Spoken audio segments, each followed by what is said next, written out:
was at Pembroke yesterday when the concert. I was at Pembroke when the concert was happening, and you can hear the concert. Yeah. 60 or 20 minutes. But he didn't do it on Sunday first.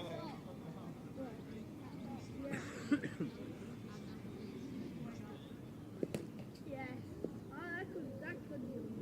Yeah, that is. Dude, I could run back. I'm not a bit off my own.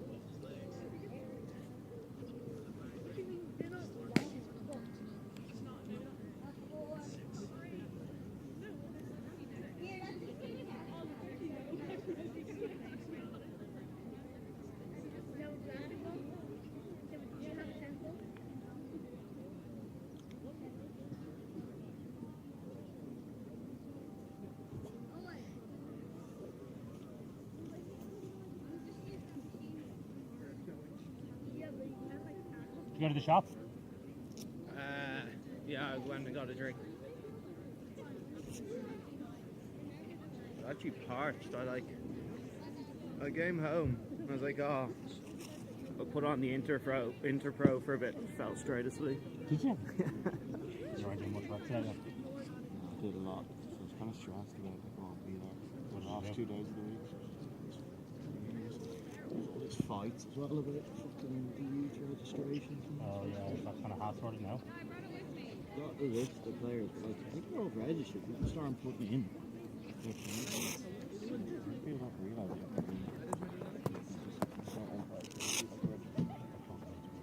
There's your 4 goals.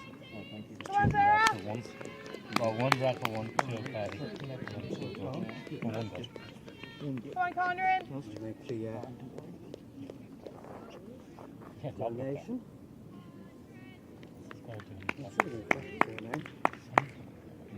And we are live. He's actually right. Yeah, you should have seen there. He's like behind the stumps. He's just like there's a couple of spots. It's actually not. No, I suspect take the woods. Good, Sarah! Good, Conrad! Yeah, you're not good. I was looking good at times. I'm not looking good at other times. That's it, Sarah! I know what I can do. Nice start! Looking. Hey, Don. Hello, good evening and welcome to Sydney Parade. Good to have you with us this evening. Semi-final time and it's Malahide against the home club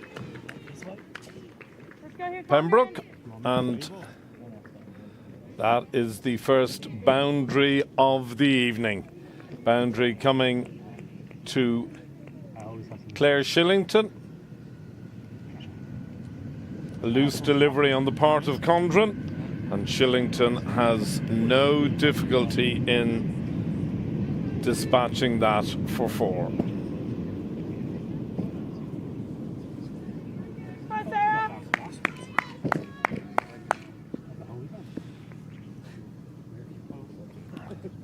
So Claire Shillington on strike. Yeah, nice, Ozzy. Excellent comeback from Condren. Really good length, good line. She and her team will be happy with that. In comes Condren, right arm over the wicket. Oh, can I hear you, boy?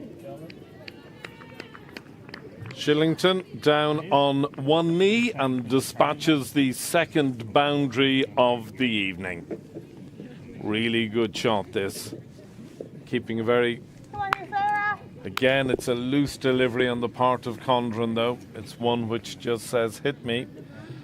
And someone with Claire's ability and experience is not going to miss out on that. 8-4-0. 4 deliveries gone. Good evening, Craig Senior. Evening, Heatley. How are you today? Great. Good, good. Thank you very much. Your good self. Sure, another day of work completed. Nothing better than coming down to Pembroke. Absolutely. Good, Sarah! Good there! Good comeback from Sarah. Come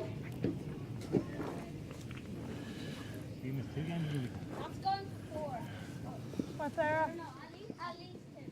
the first 11 alone for a while.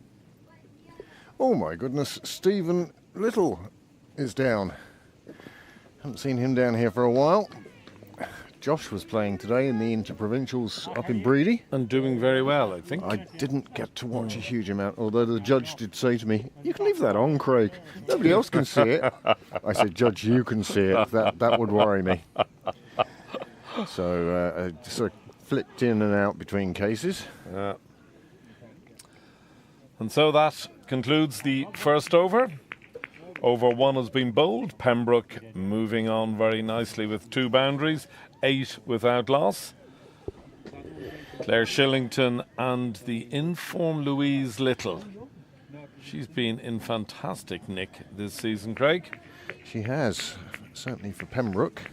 And Claire as well scored some good runs earlier on in the season, coming in lower in the order then.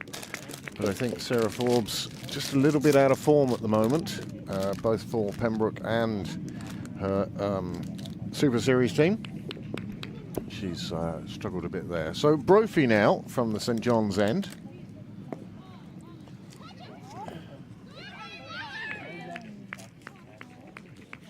Some excitement in the field there. Brophy bowling from the St John's end. And Little getting off the mark with her first delivery.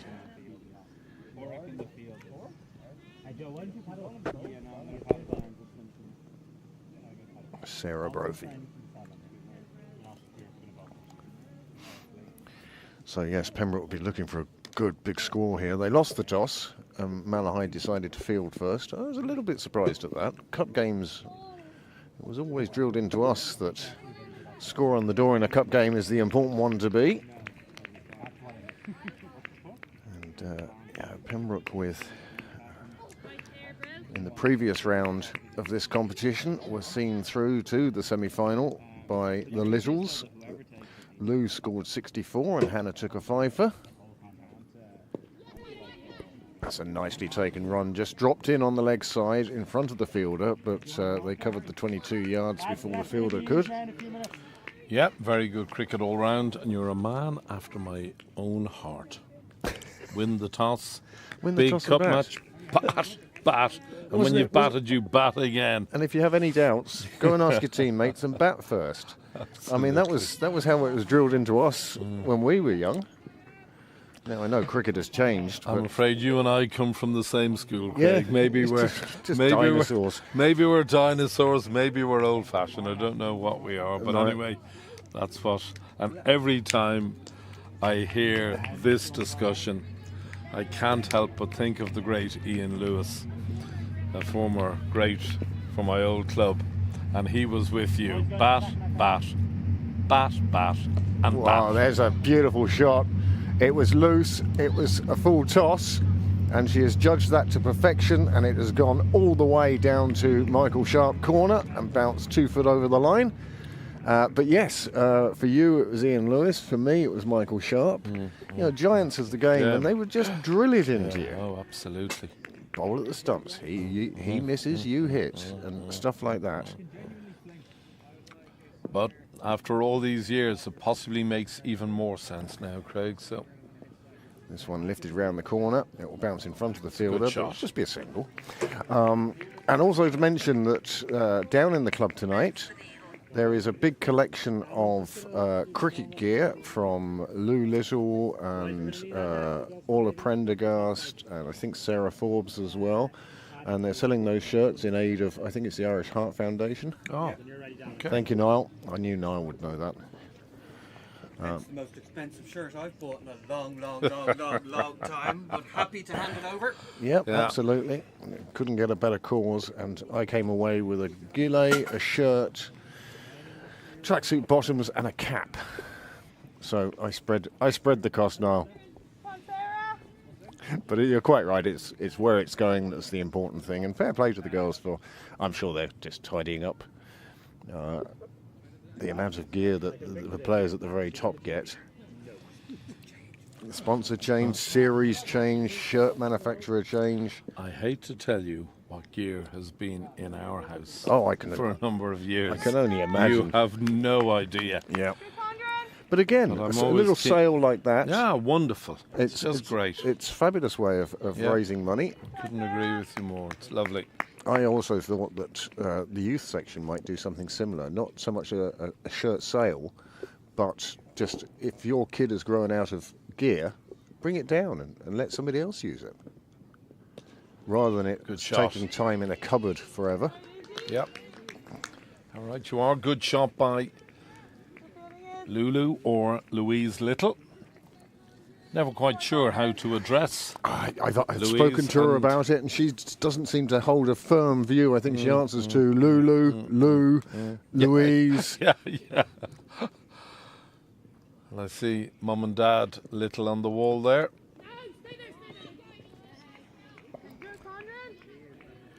But again, we talk about the superstars of the Irish game with regards to sort of Lou Little and Claire Shillington, and obviously retired from international now, but I still think she'd walk into the team if she had the time for the training, etc. But life moves on. Yeah. But of course, on the Malahide side, you have Arlene Kelly, Meg Thompson, their overseas pro. You have Amy Hunter, of course, who has been an absolute star for Malahide and the Irish team.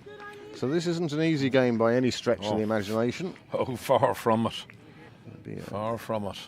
in the third over now.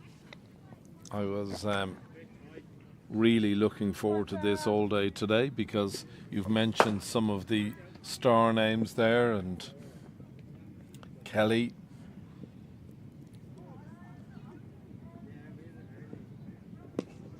As always, Cricket Leinster produce a nice little preview to the game on their website. Always worth a little look just to see names and what's happening, etc. And they were certainly mentioning that the amount of players that were back for both teams were going to make this an absolutely top-notch, as a cup semi-final should be. Oh, absolutely.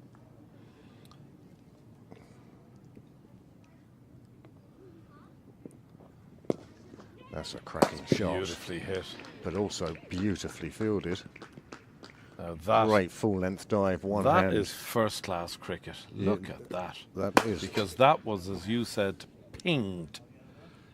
And mid-off, what she did there, Craig, she timed her dive beautifully. That's the importance She of it, just isn't stood on her feet until the last minute.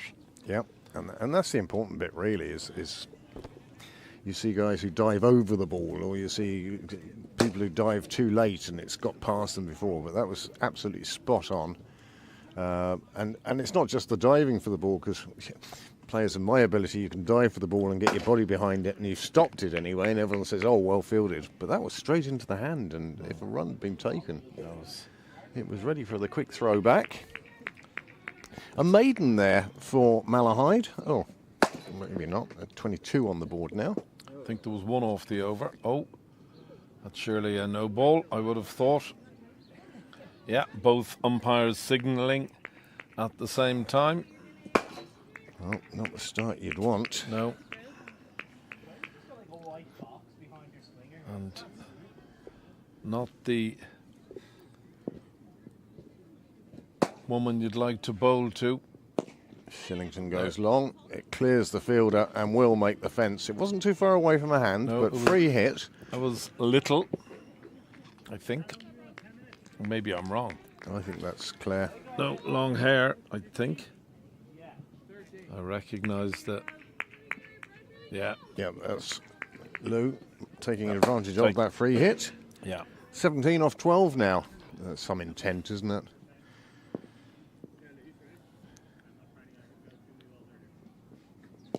This one a little bit short, pulled away to the leg side boundary. It crashes into the fence along Cyril's way. Another boundary recorded. Yeah. She is in imperious form, is Louise. She's clicked on. She really has hugely. kicked on this year. I mean, you can just see Fantastic. the self-belief almost. I suppose it helps when you're playing with people of the quality of Shillington, of Kavanagh, etc., that you suddenly think, actually, I belong here. Yeah. But what she's done in beautiful fashion this year is she's taken her club form into the Interpro series. And further. And beyond. Further, Yep. absolutely. She has just been fantastic. Becoming a vital member of the Irish team. Another one on the full. This could be 4 in a row. No, well fielded. Very well fielded. Malahide, another team who don't wear numbers. This is a personal crusade I have, Heatley. Well, since I've joined you this year, Craig, I'm right with you. Yeah. Well bowled, right up in the block hole. And see, that's the experience of Shillington. You see a ball that's up in the block hole on the stumps. There's no attempt to try and, whereas some other girls may have played over the top of that. Keep out the good balls. You can deal with the bad ones. And there is a super very catch. good catch. With the score on 36, the first wicket goes down. Claire Shillington departs for just 9 off 9. But a good partnership and a good start for Pembroke. 36 for 1. And the woman who took the catch there was the same woman who made that magnificent stop in the previous over. And she's just limping ever so slightly. But again, what she did there, Craig, she timed her jump beautifully. Yep. You know, Kept her eye on it. Kept her eye on it. It was a mighty fine catch, that. That's the overseas pro, Meg Thompson. Well, and although you may say, oh, overseas pro, in that case you'd expect it. Well, that isn't always the case. That isn't always the case. But fabulous catch. But it does bring Orla Prendergast to the middle. I'm not sure if you were Malahide, would you rather Claire Shillington or Orla Prendergast? Well, I watched Orla's knock. Was it this morning or yesterday? I think it was yesterday. She got 90 over in Railway. And they interviewed her afterwards and she said, oh yeah, well, it's nice to play in the ground with a short side. And she was stepping 3 foot outside off stump and just pocking it over to the bowling green. Well, in the said game, I can safely say she bowled one of the deliveries, not just of the year, but of the decade, to dismiss Louise Little. It was a huge in-ducker, an enormous in-swinger. Yep. Took top. It was just virtually unplayable.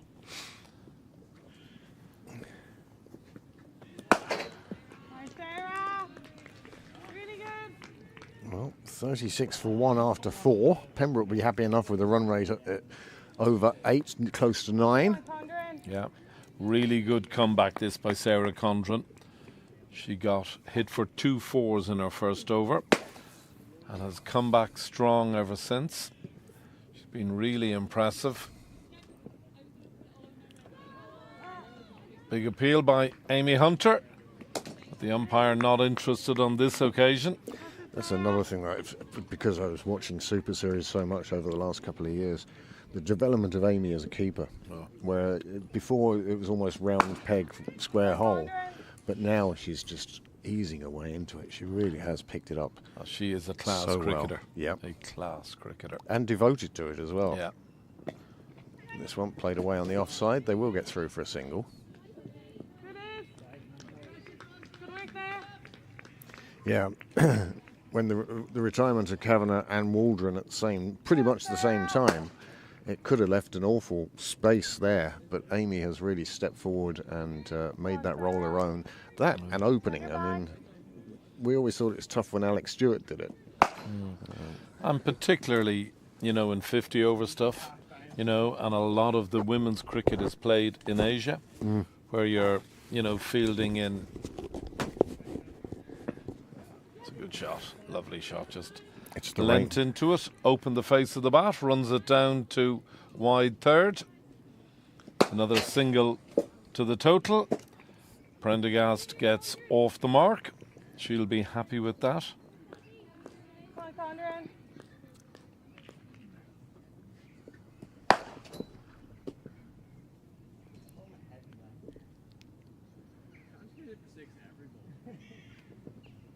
Well bowled. Oh, nicely clipped away through mid-wicket. Beautifully clipped. Should be 2, at least. Yeah, will be. Handy 2 for Little, but again, the placement was superb. Yeah. Kept 3 fielders busy. Good work here, Sarah. keep expecting Amanda to turn up. She may be here shortly, will she? Yeah, I'd say she'll be down soon enough. Okay. Simon Heaney's at his window at the moment. So Karen doesn't let him out during the week. Oh, it's a good That's shot. a cracking That. shot. That's got to be one of the shots of the night, Craig. That Yeah. was just beautiful. Just leans into it. Yeah. Pushes it through But the you gap. talked about placement on a couple of occasions this evening. That's placement at its very best. You can see the yeah. high elbow Yeah, just that- steering exactly. it through that gap. So after 5 overs, Pembroke have moved on to 44 for 1. The wicket gone was Claire Shillington. She was trying to clear mid-off and only found a safe pair of hands of Meg Thompson. But again, that's the sort of example that if you are going to bring in a pro, that's the example you want your pro setting to the rest of the field and sort of saying you can do this too. Develop your own players as well. Yep. It's just taking the scores. You were so right, though, when you talked about the high elbow there on the part of Louise Little. It's just keeping the shape and nice way there. How are you feeling? How are you feeling? Good. I've got the camera on. Are you bored with the crutches yet? Yeah. Good. Very easy. You're going great, Anna. Poor girl, she stress fracture of the hip or something? Yes, And yes, she yeah. played on it. Yeah. Oh, I know Anna very well. She is my daughter's best pal in school. They're both in Sanford Park. Ah, And great pals. So I see her on a very regular basis. basis. Yep. Lovely young lady. Change of bowling cricketer. now at the St John's end. Yeah. Carolyn Murphy into the attack.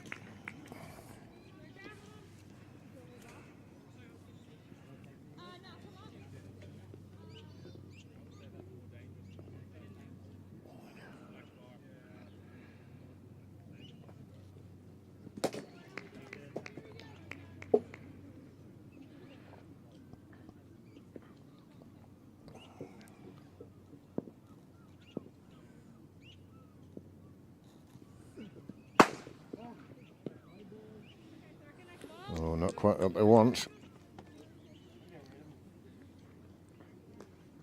Ah, brilliant.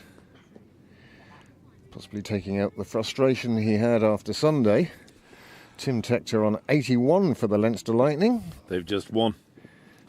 So they've beaten Northern the Northern Knights. Knights and beaten them comfortably. The heartening thing for me this year has been the, I won't say resurgence, but certainly the rise of Cricket Munster, the Munster they've- Reds. They've been fantastic. They Yeah. really have sort of, everyone was poo-pooing the idea of Munster in the interprovincials, but and yes, they do have a lack of Munster players in there, but the playing pool is so shallow down there and so big elsewhere that it makes sense for the whole point of the interprovincials to see the best 44 players or 54 or however many, and to do that, then if Munster are taking people like John McNally down there and Liam McCarthy, they're doing a good job, Munster. Absolutely. Beautiful footwork on the part of Prendergast there, just coming down the wicket. It's been a very good over this from Carolyn Murphy. She'll be very anxious to get out of the over now. Just one delivery to come. Little on strike. Well, that is just, I'm going to say, a sand wedge. Yeah. Really just got under that and lifted it enough to get it over the ring, and then it ran away to the boundary. I think even a 54 degree, Craig, it got a tiny bit of check on its first bounce. Yeah. Yeah, beautiful shot. Just carved underneath it, Yeah. and that gave it enough height to clear the field up. And once it cleared the field up, Sydney Parade starting to quicken up now as we move into July. You certainly get value for your shots, as Little did there. She's moved on to 38 from just 22 deliveries. And after 6 overs, the power play, Pembroke have reached 51. for 1. Going along. Had a lovely lick. Yeah. Yeah. They really will want to put up a big total and buy a big total. I'm talking 160, 180. Now, if these two are in at the end, then I suspect we're going to see 200 plus. But at the moment, I think... and you know, it's interesting you talk about these two because they're such great friends. They're chatting out there. They're not talking about number of runs or whatever. So how was your weekend? It's that sort of chat rather than anything else. Yep. Did you see the outfit so-and-so was wearing? Absolutely. Yeah. Yeah. Bit of banter. And just to reiterate, the pop-up shop that we have there with the second-hand gear. Is that it with the... That's it there. Not all second hand. No, some of it's still in bags. Never worn. Labels on and everything. Hayley Moore. Just conceding a single. Do you know what? I think she'd be quite happy with that.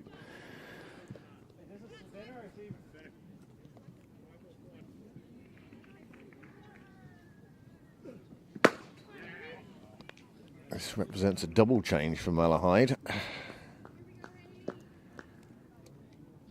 Opening bowlers seen off. They're through the power play. Just that one wicket though for Malahide. Well, short on the leg side. We'll let them pick up 2 without any drama. And just like that, Lou Little into the 40s. And this the 7th over. She is motoring. At the end of this over, remind me to put up the batting cut. Okay. I sure will. In comes Moore, Little on strike. The shout was catch it, but it fell short of the fielder there at sort of cow corner. I think anything aerial is going to bring forth the shout of catch it, please. Yeah. But Hannah Moore doing very well so far. Yes.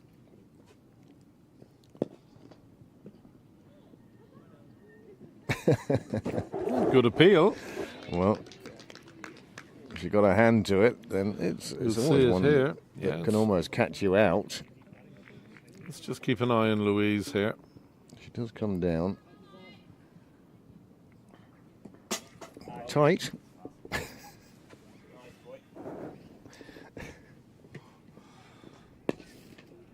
This one clipped out mid-wicket.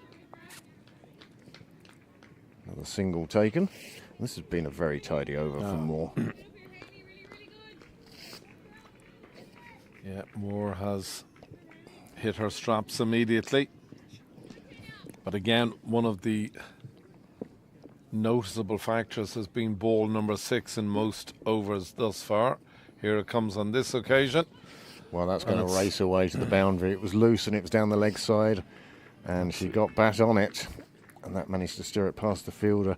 And as I say, that's unfortunate. You were saying the 6th ball is the one that gets put away, and the score now 61 for 1 after 7 overs. But I wouldn't be disheartened if I was Hannah Moore. That was a good over coming into it. Over. Yeah. And you've got 2 Irish players in front of you. It's got to be a bit intimidating. Oh, absolutely. I can't imagine coming into bowl to Andy Balbirnie or Tim Tector. I'd want to do it from inside a shell, I think. Who's that umpire who has the big plastic thing on his arm to stop himself getting hit? I'd be batting with one of those on, I think. Yeah.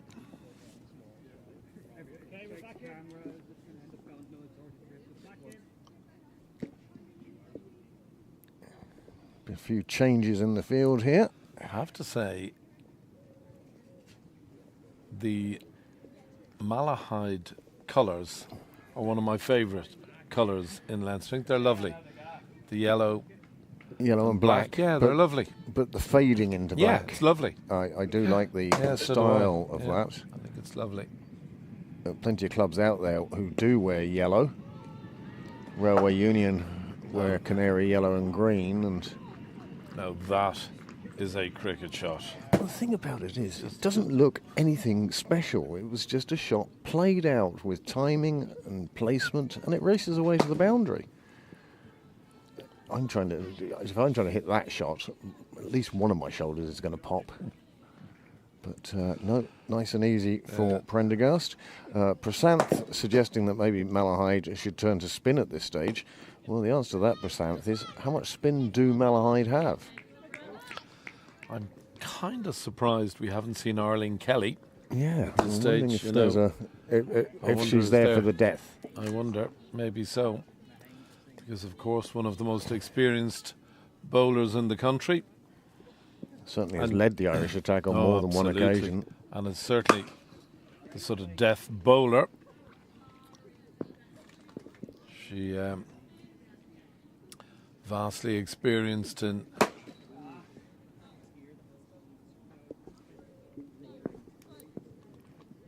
that field.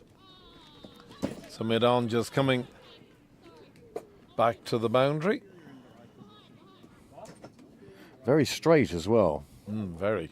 And I do think there's a huge gap now out to, well, the officially named cow corner. There is a fielder at mid-wicket.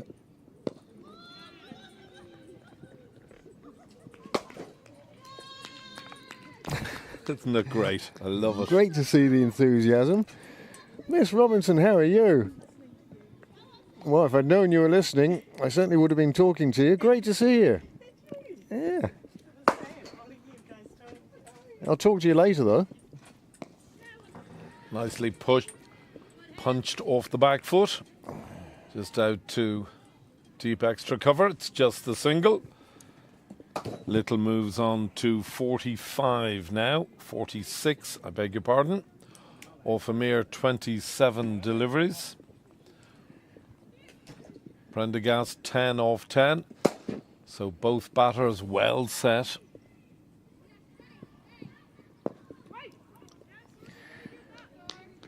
Yeah, great to see Natasha Robinson and her kids visiting from New Zealand. Oh, lovely. She captained the ladies' thirds 3 years ago, I think it might be now. Living in New Zealand now? Yep. 2 or 3 years ago, and unbeaten season, which for the women's thirds was very unusual. All that, you were right about the limp. Yeah. Meg Thompson took 2 steps towards that, one of them on her bad leg, and she said, no, somebody else can chase that. And it results in another boundary. But yes, she's living out in New Zealand now, exchanging the land of one big white cloud for the long cloud. I see the Reynolds over there. Great Malahide family. And it's great to see people coming out to watch these semi-finals. I mean, if you are in the area, the sun is shining, the bar is open, there's good quality cricket being played. And there's a great cause. And yeah, come down and support the cause. I see Becca Gallagher down there now, sorting out her playing gear.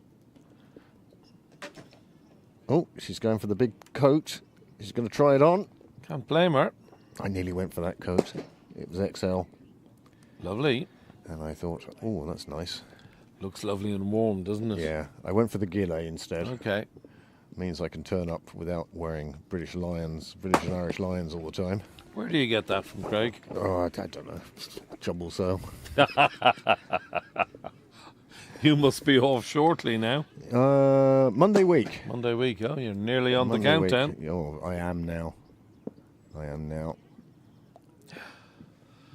You lucky duck.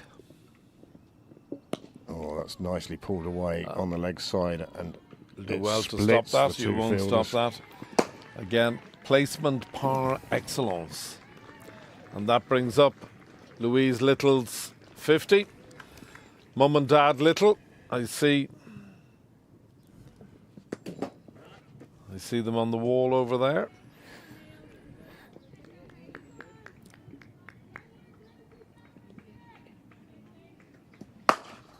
Great to see them down. Haven't seen them down for a while now. Yeah, they've been at a lot of Super Series stuff, and they're great. They travel to support Josh as well, and they're busy.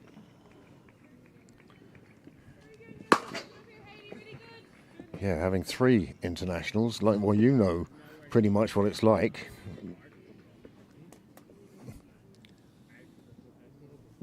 All 4? Tell you now in a second. Oh, there's going to be a shout, No, but the umpire. no. Once the umpire started walking like that, he's not going to give out at that pace. No, the umpire moved Instantly. and as you so rightly said, he was never going to agree with the appeal. Once you see that movement, put the finger up on the move. That would be the most confusing thing ever. Yeah.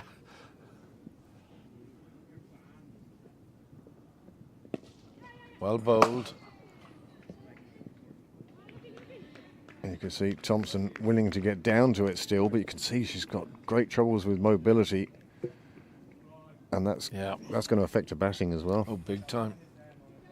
It'll be stand and deliver stuff, I feel. You can see whatever way on that brilliant stop. She's not happy with Not it. happy with how things played out. That is clever cricket. I love this She too saw the big gap, knew she could get 2 back to the striker's end. Love that. Waited for her partner to say, yeah, go on then. And they did. It's just that soft hand push into mid wicket, knowing that there's an easy 2 there, and you can see it again. Nope. That was the nice bit of field. You can see her limping there, and then she decides, okay, I'm close enough. And she just got enough on it that time. And there on the left-hand side of your screen, you see our scorers. Graham Mooney doing the job for Now, Pembroke. when we talk about Malahide legends, there's a pair of Malahide legends. Not at all, not at all. These 2 spend more time down here than they do in their own living room. They're down here for the Interpros, they're down here for Malahide games, and do you know, if Malahide aren't playing, they might just pop down anyway. Somebody said to me the other day, do they live on Park Avenue? Because we see so much of them. They live in Shrewsbury. John and Anna Morgan there. John, of course, is president of Malahide Cricket Club, and Anna, such massive supporters of the game of cricket. As you say, not just Malahide and their beloved Malahide, but of cricket in general.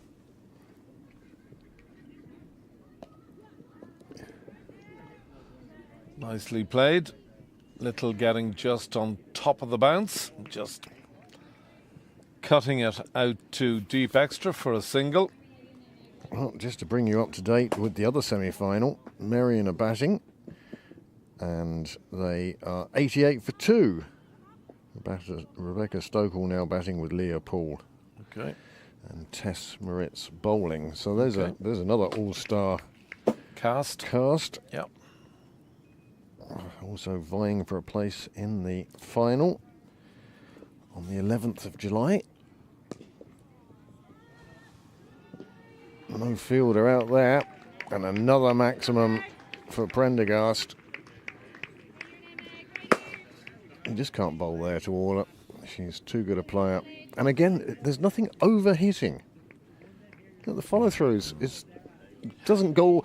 I hit that shot, my bat hits the back of my head as I follow through because I've thrown so much at it. But no, she just knows where to put it and how to put it there. Here we are back live now, and in fact it's Thompson, the pro, who we know seems to be struggling.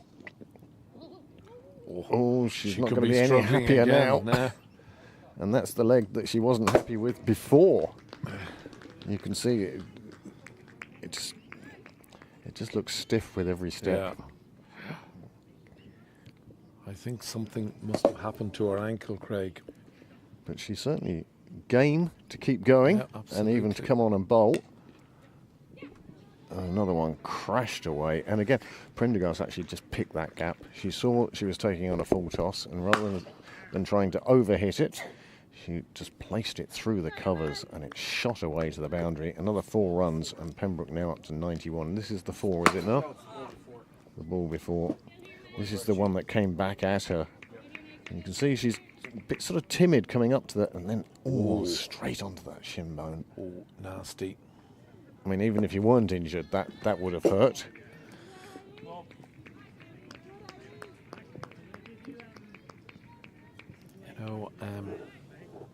every time I watch Orla, and I've seen a lot of her cricket over the years, the more I see Orla playing cricket, the more impressed I become of her. Well, you say that, and Lou gets very lucky with an inside edge that didn't crash into the stumps. That is the end of the 10th over. We're halfway through the Pembroke innings. They've only lost the 1 wicket and 92 runs on board. Yeah, I was just going to say, really, and I may be deemed slightly biased, but there's no women's team in the world, in my opinion, that I wouldn't have Orla Prendergast on, Craig. I think she is just fantastic. Drinks break been taken. And we'll take you through the cards while we get the opportunity. Fast-paced game, it's changing so quickly, and the changeover at overs is so quick that you hardly get a chance to do this. But there is the 1 wicket fall. Claire Shillington falling for 9, and Thompson took a super catch there, and Brophy picked up that 1 wicket. That was in the 4th over, the last ball of the 4th over, when Pembroke were 36 for 1, and now 6 overs later, they're 92 for 1. That is a very pleasing figure for me. Just 2 extras so far. We've seen in the past, we had a game the other day, 43 extras. I mean, it was top scorer by a long way. And then, having looked at that, we'll just have a quick look at the Malahide. 5 bowlers used. Sarah Condren, who has done really well when you consider in her first over.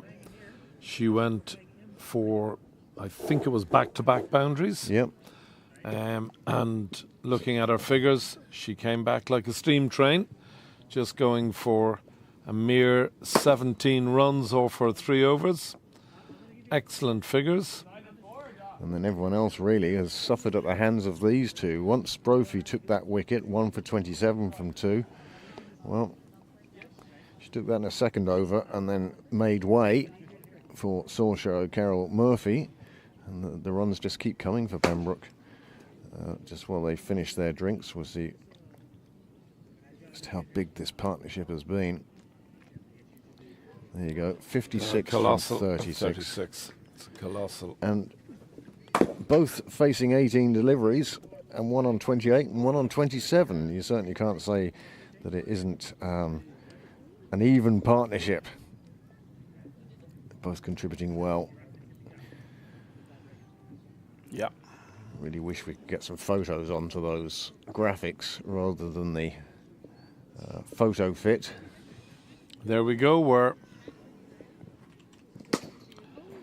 We are done with our drinks break.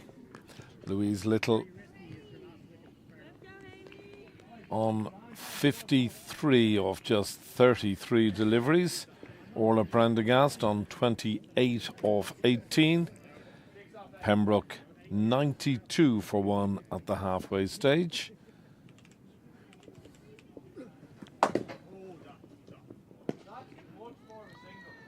Well, That is just glorious. through the covers. I think Malahide could have 20 fielders and Prendergast would still find gaps. Well, I go back to my point, Craig. I don't know of a women's team in world cricket That wouldn't be improved. that wouldn't be improved by having Orla Prendergast. I'm so with you. In a cricketing world in which we live, where franchise cricket is such a big part of the cricketing landscape, Orla, in my opinion, would be one of the first names for every team.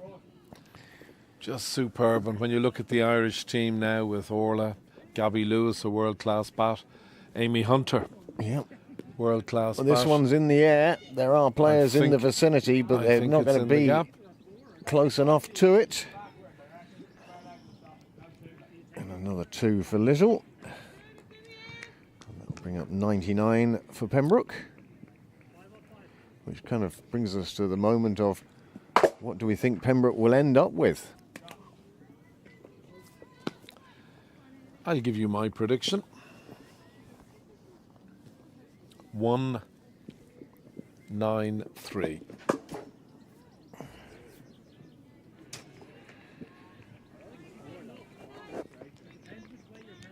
Niall, Your have you a prediction? number in mind?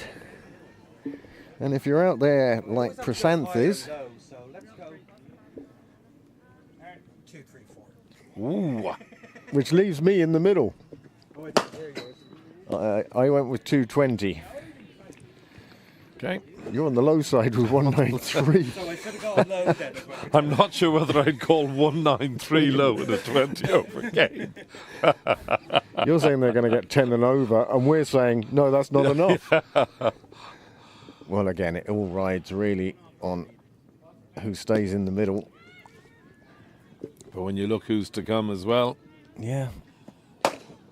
you know, you've the experience of Shauna Kavanagh to come. Then you've got Isabel Jennings, Zoe Bell, these players who are learning from these top superstars all the time. And that's another nice thing, as the 100 is up now for Pembroke. Lovely And picture. I love that picture.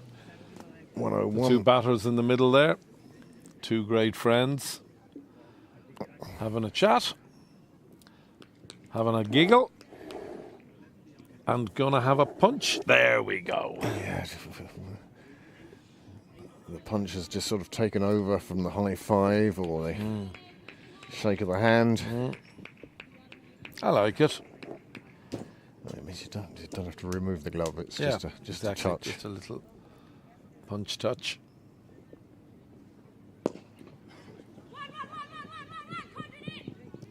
Oh, it's well fielded.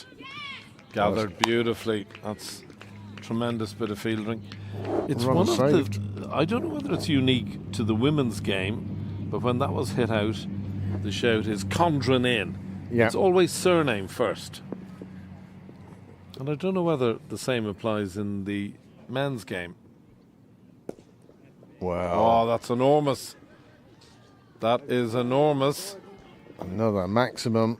Little moving into the 60s. Yeah. She'd spent a little bit of time in the 50s, but now Dad giving the signal to the umpires. It's gone over the.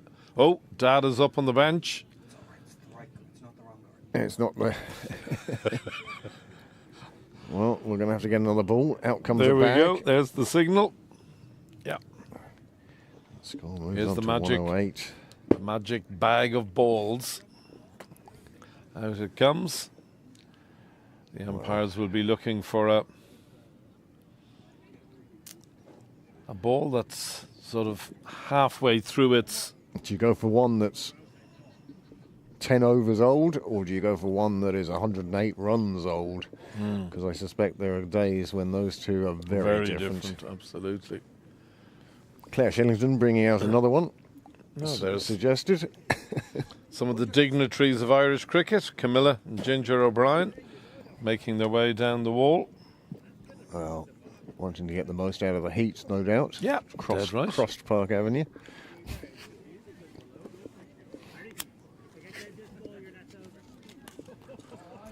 So if you're out there on the live chat, like Prasanth, feel free to drop in your thought of where Pembroke are going to end up here.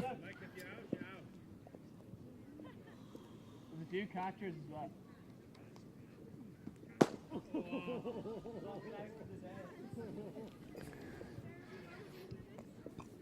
At the break, I might need to nip away for a few minutes, Heatley, but I'll leave everything in your capable hands. No bother, Craig. Not a bother at all. And I'm in the very capable hands of the boss man here. Yeah. And he keeps us on the straight and narrow. As I say, he's a dream maker. He's the man who made my dream come true.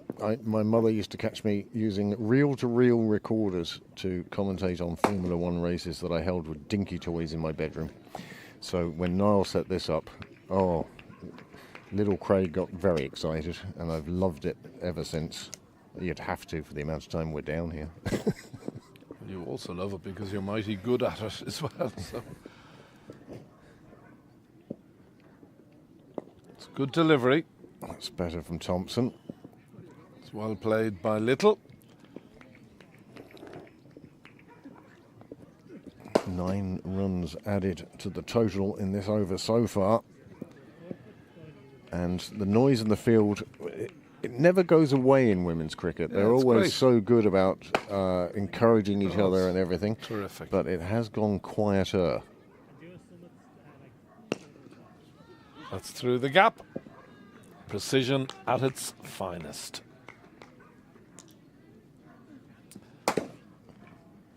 Another cracking boundary. Prendergast, you get the feeling. All right, is creeping towards the 40s. 39 now. you just Off get the a feeling mere. she's measured this innings. And I'd say it's a big help for Orla knowing that she has Lou down the other end, so there's no sort of having to manage the strike or anything like that. You just let the two of them get on with it.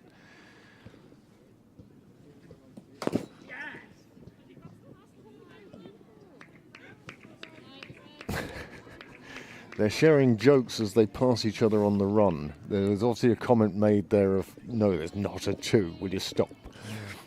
And I love seeing the long barrier, Craig. I'm a big believer in it. Oh, Big believer in it. a long barrier as opposed to the football boot stock out. That was a very good bowled. delivery. Yeah. It was right up there. Little did very well to sort of get the bat just underneath at just the right time. And a very good over for Pembroke, that. It was a 7-ball over, but even so, 15 runs coming from it.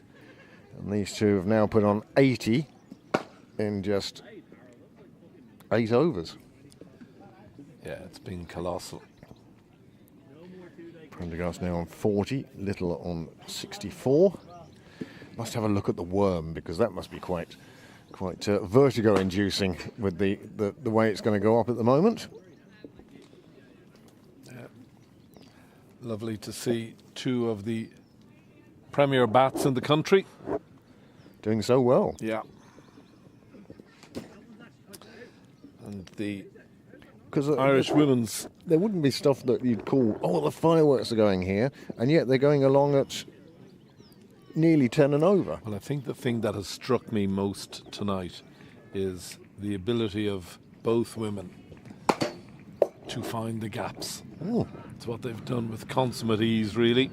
And it's not been, close to a fielder who's misfielded it. The ground fielding has actually been very good in first when class. they've been within a couple of feet of the ball, because otherwise it's past them. In fact, there is that Gabby over there? Come down for a look. Yes, it is. I had lunch with Gabby today. She told me she was coming down.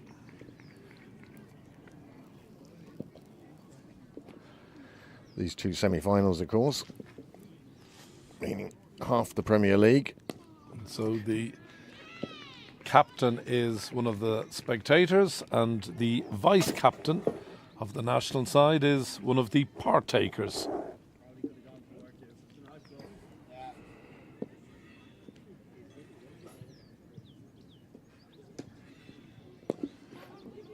Now, you see, there was an incident where you felt that she was trying to hit that one hard, Yeah. and therefore the timing wasn't quite there, and it squirted away. Now, they still picked up 2. I don't know why I'm complaining, but But it's the point you make. yeah, Yeah. it's, you try and overhit it, and then you lose balance and you lose timing, and it doesn't go as far either. That's much better. Yeah, This it's a time she's lovely deliberately shot. Yeah. tipped it in there, and again, And easy too. And in the other match, Marion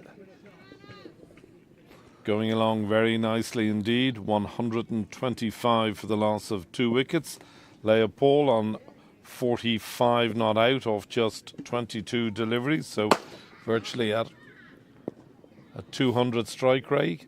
And Rebecca Stokel also motoring, 32 off 26. batting first seems to have been the thing to do, which is the discussion we had at the start. And isn't it funny how the 4 women who are in the runs right now, 4 internationals, Craig? Yep. Yeah, you can see the difference, and again, I've said it before and I'll say it again. A lot, I think, is due to Ed Joyce's time as the Irish coach. My goodness, he brought those girls on very well. Nice bit of fielding, as I say. The ground fielding has been absolutely fine from Malahide. They haven't made any mistakes. They haven't been putting down catches. They've done really well in the field. It's just that the Pembroke bats know where the gaps are. got to go back to your comment about Ed Joyce. How fortunate were we as a country and our national team. Oh, yes. And there's the second wicket to fall. But it's been an absolutely scintillating knock from Louise Little. She departs having scored 69 of 42. Brilliant strike rate, brilliant innings. Comes to a close. Same as our first wicket, caught at mid-off. Just trying to get it up and over. And it's the sixth ball of the over again. It's the ball that stop happens on. Yeah. So Lou Little departs. We still haven't seen Arlene Kelly bowl. There must be a reason, Craig. Well, you've got Kerrison on at one end now, who is the one recognised spinner on the Malahide side, and I suspect Kelly will be 1, 2, 3, 4. I would have thought through so. to the end. Yep. Here is the wicket. Good And delivery. What you see here, what you don't see here. Oh, well held. Well, a heart would have been in her mouth for a moment there, but you could see the expression. Even though her head was turned away from us, Lou Little's head just went back in that sort of, oh, what have I done? But she found the one fielder, and again, no dropped catches by Malahide. Good ground fielding. They've done really well so far here. And the international cricketers keep coming at you. Sarah Forbes in at 4. And we talk about Ed Joyce. I don't know of any women in Irish cricket who have improved as much as Sarah Forbes. I think she's a tremendous bat. Well, she really has.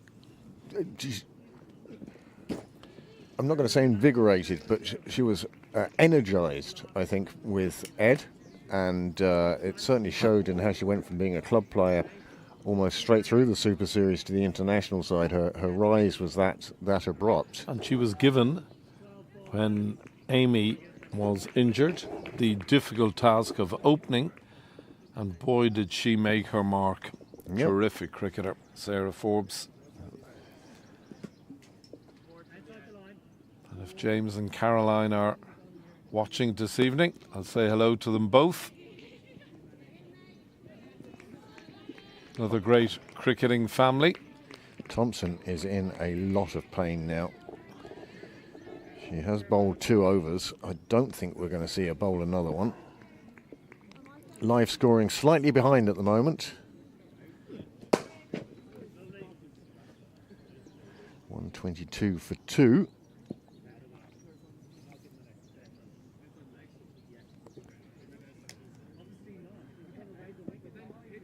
Well, that's just short. Well hit.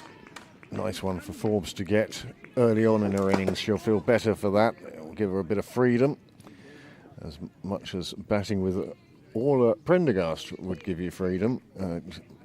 Your mission, should you choose to accept it, is to get to the non-striker's end. I think is the way to go at the moment. I think it's one of the great skills when you realise that your partner in crime is motoring. The key is give them the strike, and as much of it as you can. Indeed.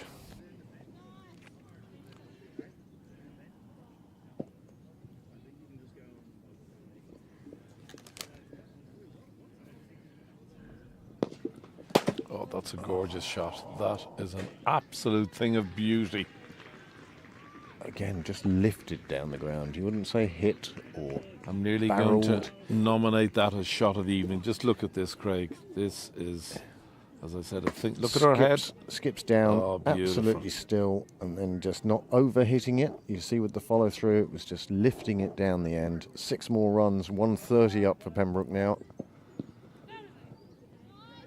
Good comeback. Yeah, Very I don't good know why. comeback from McCormick. I don't know why Arlene Kelly isn't bowling. Maybe it's a workload issue. You wouldn't know, Craig. Well, you'd hope for a semi-final that they'd be free to bowl as they wish, but Maybe she's carrying a little injury. We maybe, don't know. yeah, maybe she's here as a specialist batsman as well. It's not often we've seen the sweep out today. Talking about Kelly, I think that's her at the square leg boundary. Very good fielder. Oh, McCormack finishes her first. It goes for 9. but the fall of a wicket. And that was important from a Malahide point of view. Even if you have star-studded players coming in next, it doesn't matter. If you take a wicket, they have to start again. They have to get going. You don't just come out and start hitting big shots.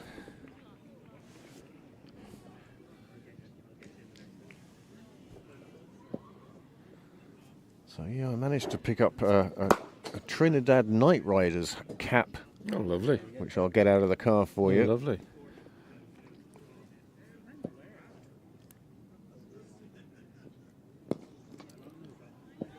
Well bowled by Kerrison. Been a very good start for Kerrison. That single brings up the 50 for Prendergast. And a splendid 50 at that, off a mere 32 deliveries. Well battered, Orla.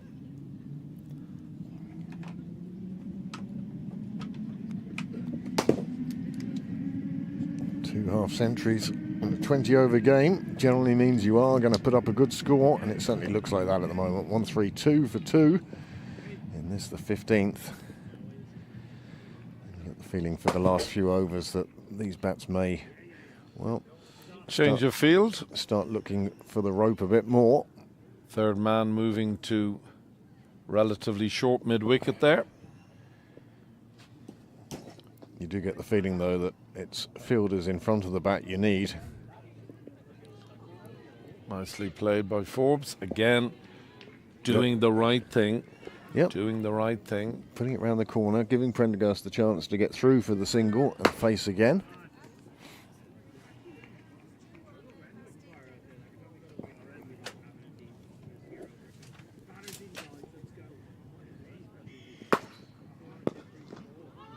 Straight back down the ground. There is a fielder there. Should just be the one. Is just the one. But again, all of the professionalism. She turned around and let Forbes make the decision there, because Forbes was going to be coming to the danger area. Prendergast would have gone if Forbes had called for it. And it's that trust in your partners that you need if you're going to pick up as many singles as you can. And that's why third was put to short mid-wicket, just to stop that one that earlier on they were tapping through and taking 2 each time.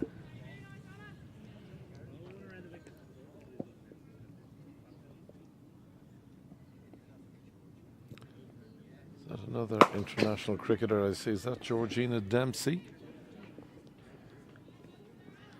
Yeah, She heard I the think name. So. Yeah. It's amazing how many times you say, is that so-and-so? And the head shoots round, because they can actually hear you.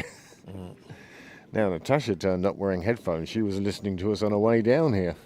135 for 2.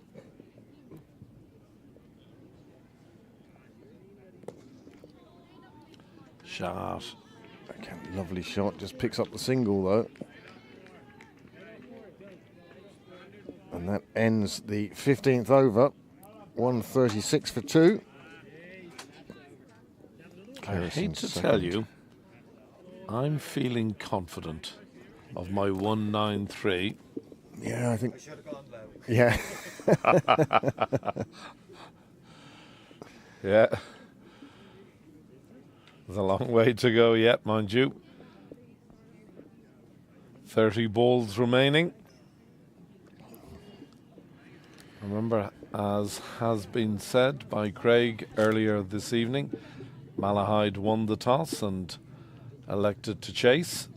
Yeah. Strange decision, I think. But then again, I wasn't in the middle. And then maybe there was a plan behind it.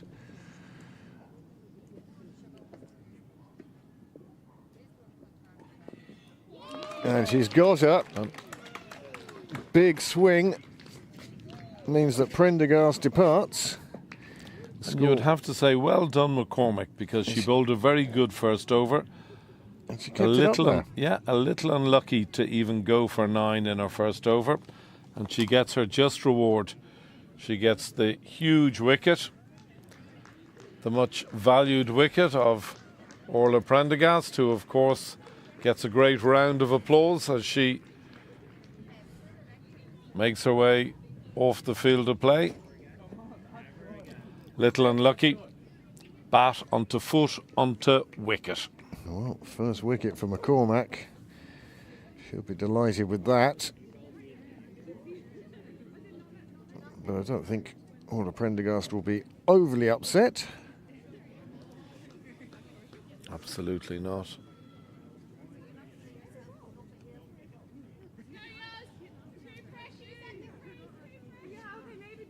Oh, there you go. You hear the noise coming back out from the field now. Ashley Bell-Burney fielding at third, short, narrow third man. Oh, I see Ashley. But you see the... I'm going to tell you a story about Ashley because he's wearing a pair of trousers which I think he bought in Bulawayo when he was over watching the Irish team play Zimbabwe. And he bought them for $2.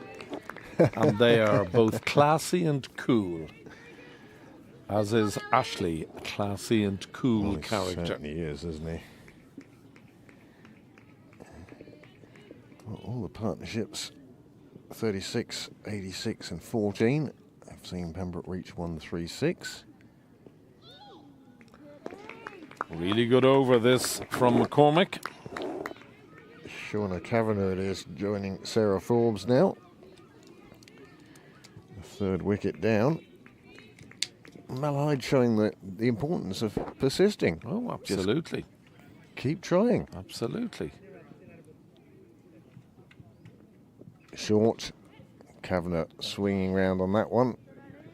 Kelly fielding it deep square leg. Keeps it to a single. She has been a brilliant boundary rider tonight. Both square and leg side of the wicket. She's done really well all evening. Again, the question is why she's not bowling tonight. And as you say, it may be workload. I don't think it's an injury because she's moving freely enough. The throws have been accurate, so it's not a shoulder injury anyway. So I don't know. We'll find out. Well, I'm sure the news will reach us down here at some stage. 7:05 now. If you are just joining us, hello everyone. Welcome to Sydney Parade, the gorgeous ground of Pembroke Cricket Club. Nicely played, just a little deft touch. Should be two, an easy two. That's one thing that Kavanagh is very good at, is the deft touch and knowing when not to overhit. Just guide the ball away, take the runs that are on offer. Must be lovely for Pembroke to have a couple of former greats of Irish cricket, the shape of Kavanagh and Shillington. You meant the previous ball, not that one that was about to be bowled. Niall calling the umpires wides. A Better Tomorrow has been on the live chat saying, well, there's a free supply of cricket balls for the neighbours anyway today. It's well bowled again. McCormack has been really good. It's a really terrific 16th over. Well, another good over for McCormack. And you know, there's all of a sudden a little bit of a pep in the step of the Malahide team. Well, they feel they can chase 150. Oh, absolutely. It's up to Pembroke now in these remaining 4 overs to take that score beyond where Malahide think they can get there. And if they can do that, it will make a big difference in the second innings. But if they give Malahide any sort of hope that Amy perhaps or Meg Thompson, and again I fear for Meg Thompson if she's having trouble with her mobility, that it's really going to affect her batting. But it could also work to her advantage if she just stands and delivers and it comes off for her. Or if she has the ability to give someone such as Amy the strike. Yeah. You know? That's a funny old game, cricket. It's well bowled. Really well bowled by Kerrison, who has been absolutely on the money tonight. Well, I think if anything, Malahide would be missing another spinner. I think they could have done with taking the pace off the ball earlier on. Prasanth was saying it on the live chat that, you know, spinners are so underrated as people who can slow a run rate down, whether it's by winkling out somebody or buying a wicket or even just bamboozling batsmen. It's a great way of slowing the over rate down. Sometimes batsmen prefer pace on the ball. It's well bowled again, very well bowled. Yeah, I mean, you just got to look at the pro game for both women and men and the role that spinners play, particularly in this format. Invariably, they are the go-to people. Sure wasn't leg spin dead until Shane Warne came along. It's a good shot. Well, that's going to be very good shot. It makes it to the boundary. It's a really good shot. And it's the first boundary we've seen in a while. It brings closer that 150 mark. Nice to see El Presidente, Dave O'Riordan. Another box fresh set of trainers. Yeah, I don't think he ever wears them twice. He is a beast for runners, trainers. He loves the new ones. Oh, he's a beast. I think once they touch grass, that's it. Last time he wears them.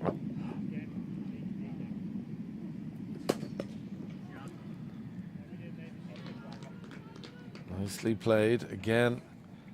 Kerrison not scared to give it plenty of flight. Yep. And she's bowled a deliberate full length all night tonight. There we go again. It's that good length. And then it forces, again, a hurried run. Yeah. And you want to get down the other end. However, Forbes retains the strike. Kerrison's over is done. She's 17 for 1 off 3. Pembroke just on the verge. Well, one would say, by comparison, Pembroke 1 for 9 for 3. And we'll have a look and see in the other semi-final. 168 for 4. So 2 high-scoring matches so far. We'll see if they remain as high-scoring in the second. I have to pay somebody for it first. I know. I need to get cash. I don't have Revolut. And there's a lot of clearing out to be done. For some reason, let me tell you. For some reason, I'm not keen on Lithuanian banks. Oh. Well, loads of new Irish gear out now. Loads of new Irish gear, there we go. The Robertson family picking up their fair share anyway. And another wicket falls. Well, Sarah Forbes departs. Another catch. And another wicket falls. 149 for 4 now. You got to say, apart from the 11th over after breaks, from 11 to this, the 18th over, Malahide have been terrific. They really have pulled it back. The run rate really having slowed down. Pembroke were going along 9 and over at the halfway mark. And since then, well, they've scored another, 57 runs. But certainly not at the rate they were going along earlier on. Here is the wicket. McCormack picking up her second, and how well deserved that is. Bit wide, could lift it for a wide, and instead just lifted it into the hands of the point fielder, who has a face of relief, but delighted to get there. 149 for 4 then, and still with 17 deliveries to come. Run rate over 8.5. Which suggests a final total somewhere near the 170, and it looks like your 193 is looking very good now. I must admit, I was counting on Little and Prendergast being there at the end, which was always going to be unlikely. Zoe Bell.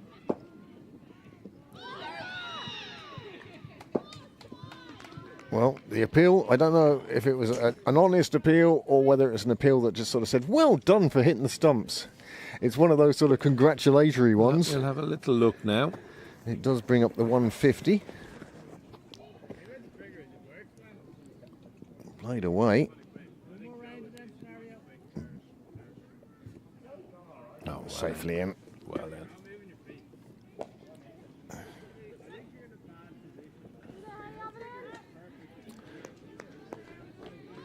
So Bell back on strike, and I'm going to take this opportunity to say hello to our mum, Nikki, who hasn't been well for the last 10, 12 days. And Nikki, if you're with us, I hope you're on the mend. I'm sure you're enjoying watching your daughter. In comes McCormick. Nicely played by Bell. Thompson again, despite the immobility that she seems to be suffering from at the moment, shuffling over and getting down to that one. But Bell picks up another run, 2 from 2, and that's exactly what a side wanted to do, is just keep the score ticking over. So many Irish internationals here today. Susie Whaley, the Robinsons, Jessica Duffy-Mullen, all wearing the green that I suspect a couple of them will wear. Now, I suspect the Robinsons will wear the Black Ferns gear, but I do feel that Susie Whaley has the potential to go on. I'm sure she will. Comes from a great cricketing family, great pedigree. Oh, that's going to be tight. And gets well run. Home.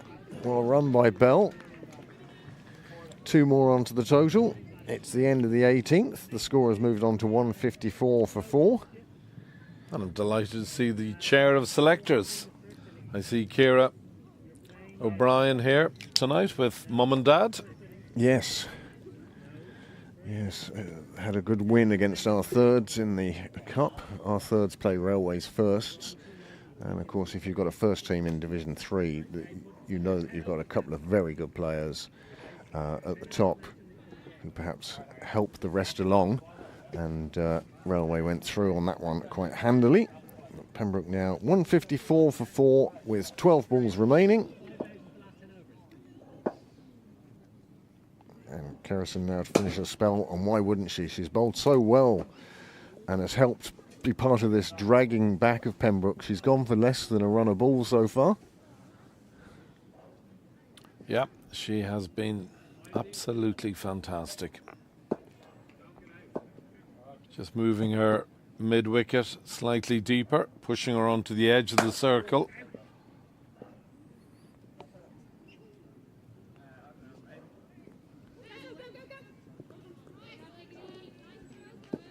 Good clear call from Kavanagh.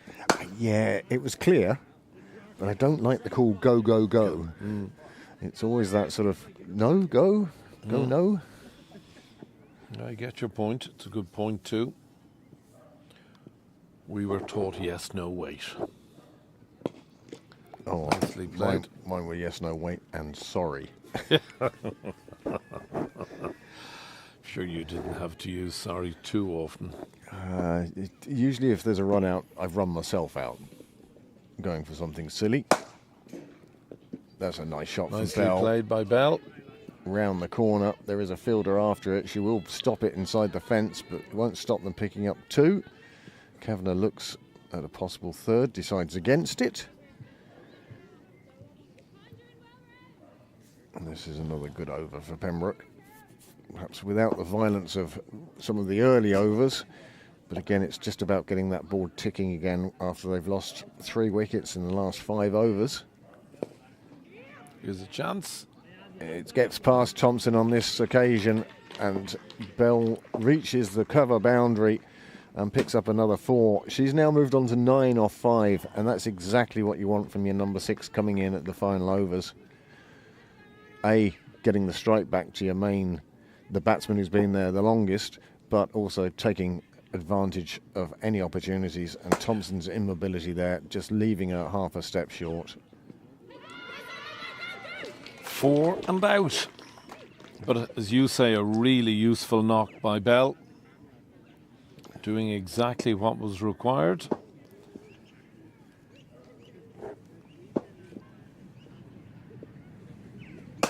Fifth wicket falls. Score 162 for 5. It's not going to match Merion's 185 for 4.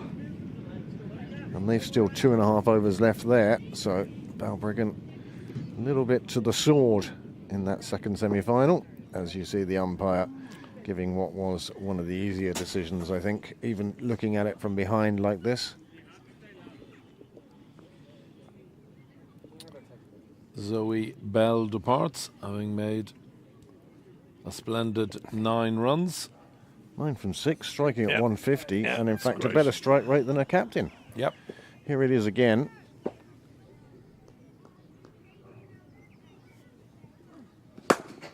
I think that may have hit her in line with off stump. Niall wants to take it to review, and if anybody's going to review it, it will be Niall. Yeah. And that think brings it's, Hannah Little to the wicket. We Another started with former Lou international. Little. Well, I think with her form this year, she may be looking to get back into that international setup.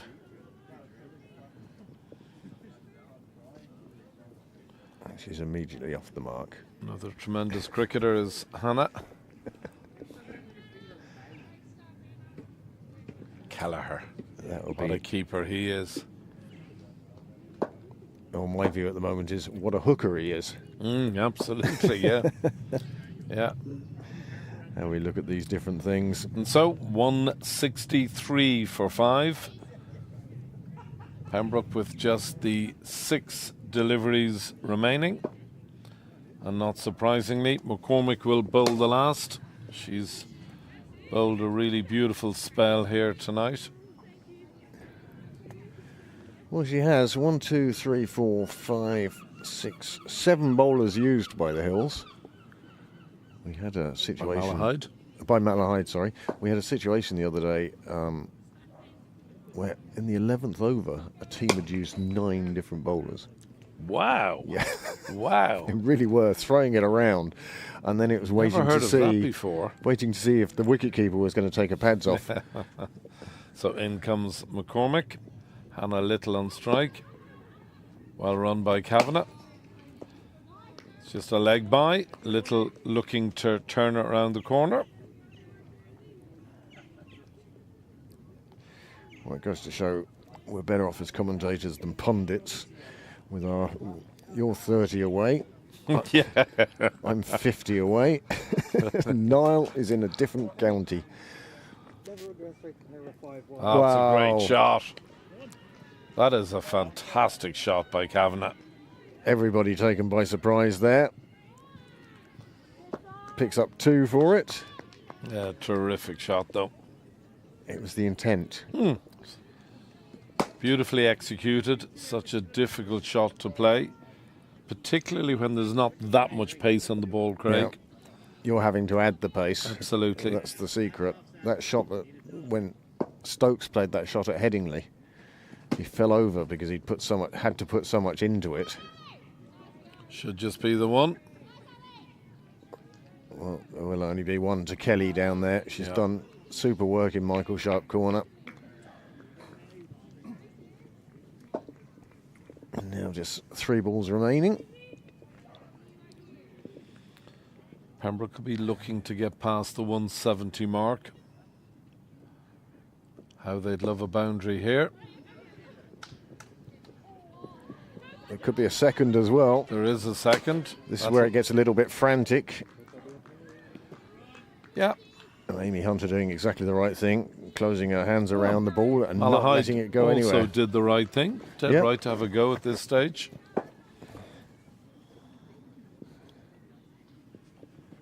Very 169. open bat, isn't it?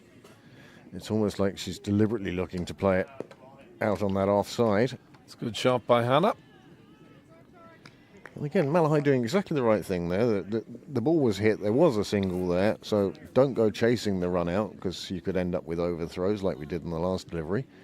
And just get it back to the bowler, accept the fact that they got the single. That's grand. 170 on the board now, so we know the required rate is going to be in excess of 8.5.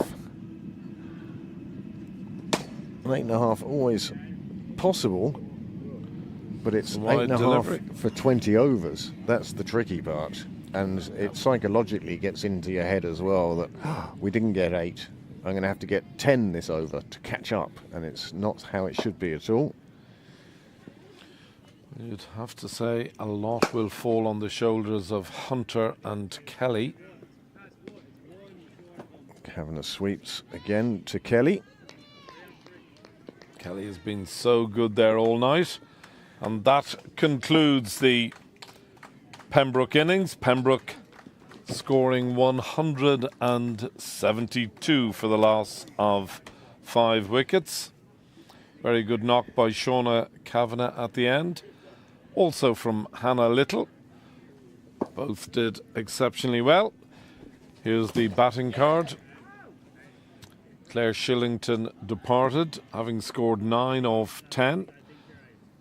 Fine little knock and a really brilliant partnership from Little and Prendergast. Little scoring 69 of 43. Prendergast scoring 52 of 35.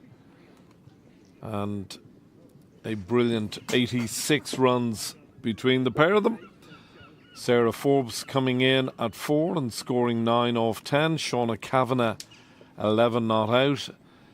Zoe Bell an excellent 9 off just 6 deliveries, and Hannah Little going at an excellent strike rate of 104 off 4. So that's the Pembroke batting card. Pembroke 172 for 5. Here comes the bowling. Well, Malahide, they used 1, 2, 3, 4, 5, 6, 7 bowlers. And certainly the pick of them in my book was Isabel McCormack. Yeah. She may have been the last one to be used. But I thought Anna Kerrison as well. The two of them were superb. Started taking wickets, looking after things, and did very well. The bowlers at the top, well, they were faced with Orla Prendergast and Lou Little in smashing form, I think is the phrase. Yeah. And that partnership of 86 was a big part of why Pembroke managed to reach 172 for 5. Many congratulations to Malahide. Just 9 extras in 20 overs. I think that's been exceptional. And I think that's one area where Malahide will certainly be ahead. We'll see then on the over by over just how that assault early on came. You can see in the middle overs after the 3rd, the 4th as far as the 12th, which coincides with that partnership of 86. You can see never less than 7 and over, and more likely, or never less than 8 and over, and more likely even more. So they did very well there, and this is the worm that Malahide are going to have to try and emulate, and in fact get ahead of in the second innings. And you can see that one partnership in the middle making such a difference to that final total for Pembroke. And it shows what a strange game cricket is. If the wicket had fallen in the 5th over instead of the 12th over, it would have affected everything else going further along. So there you go then. The target will be 173 in the second innings. Malahide will be chasing that total for a place in the Senior Cup final on Friday, July the 11th, here in Sydney Parade. So we hope you'll join us for the second half, and they'll be back in, I'd say, about 10 minutes, when Heatley will take you through the start of the Malahide innings.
Have you nothing to do? Flip the camera around for this conversation. Yeah.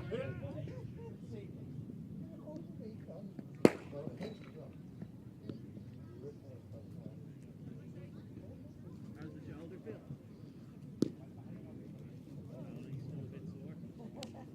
Go on.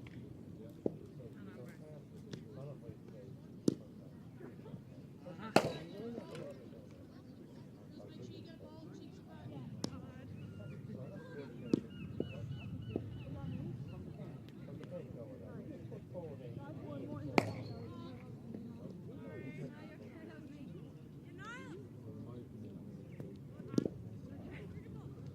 you.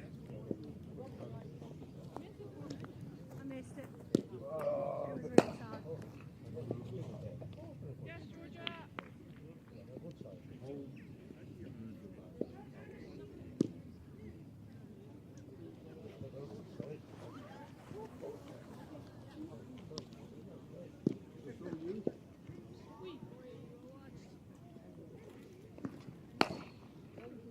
You've got to the semi-final now.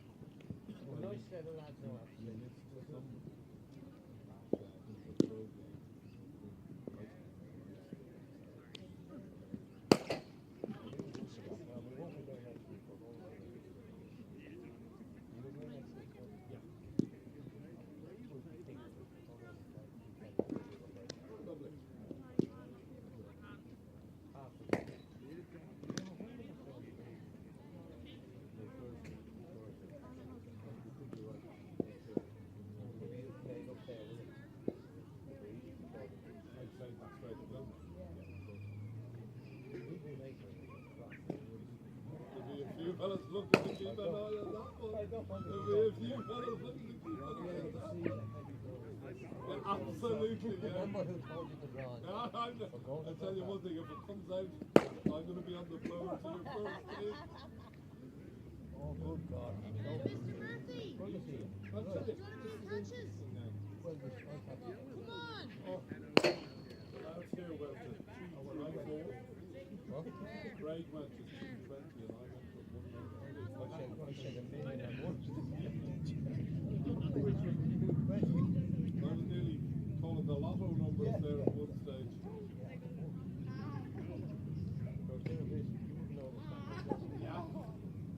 I think I might have a handle on it. One way or the other. See you guys. Enjoy Kilkenny, Anna.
softball is there too.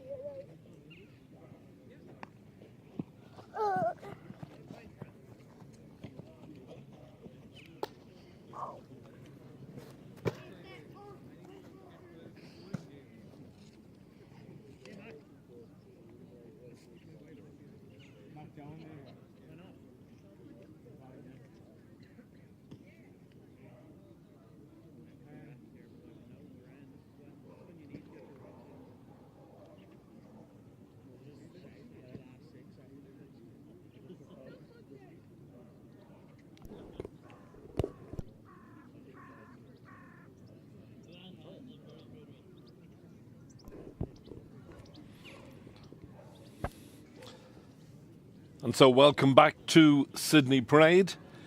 It's a big semi-final night. Pembroke against Malahide. Earlier on this evening, Malahide won the toss, elected to bowl first, and Pembroke have scored 172 runs for the loss of 5 wickets. And so the Malahide batters come out to face the music, and one would have thought a lot will depend on the lady on your screen.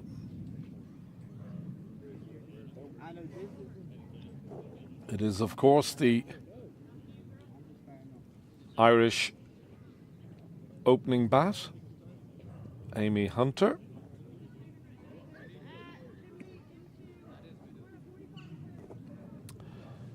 She has been in absolutely superb form of late, and she'll be very anxious to continue that form. Opening the bowling is her good friend and Irish colleague, Orla Prendergast. So here we go. Prendergast to Hunter. Umpires just signalling to another before they announce play, which will happen right now.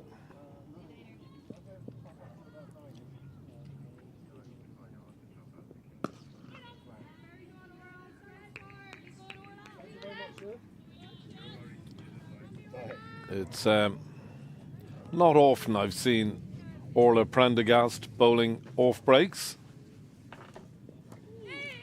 Nicely played, beautifully steered down to third. Gets Amy Hunter off the mark. Yeah, well, you were talking about management of bowlers earlier, and I think that that's part of the thing with Orla here. Well, you've got to remember they have had a huge amount of cricket, and Orla strikes in the first over.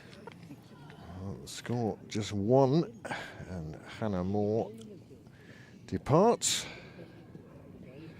It's exactly what Pembroke would have wanted. Perfect start for Pembroke, really, isn't it? I mean, perfect start would have been if it had been Amy Hunter, obviously the star of the opening partnership, but Hannah Moore on her way back.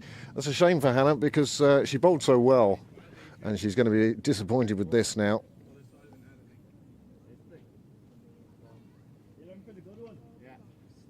Just onto the off stump, cross bat, unfortunately. And that saw her on her way, and I wonder how that injury to Meg Thompson has upset the Malahide batting order. Yeah, well, here comes the one of the superstars on the Malahide side. Arlene Kelly comes in at 3, and Malahide couldn't have 2 better batters at the wicket. In comes Prendergast, nicely played. Well, nice bit of fielding, saves 2 runs. Great bit of fielding by Vanchika. Fine commitment getting down to that, making sure she got something on it.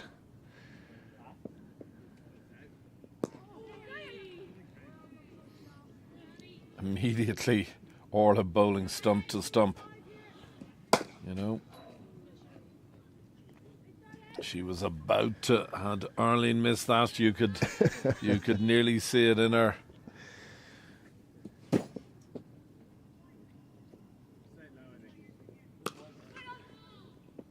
Nicely fielded in the ring. Amy will feel she's missed out a little there. Yeah. Short and wide. Sort of feels stock ball for Amy. In about 3 overs' time, that one would crash into the fence. But as it is, at the end of the first over, Malahide 4 for 1. And a big chase now. 169 required from here on in. Well, middled that one, Joe.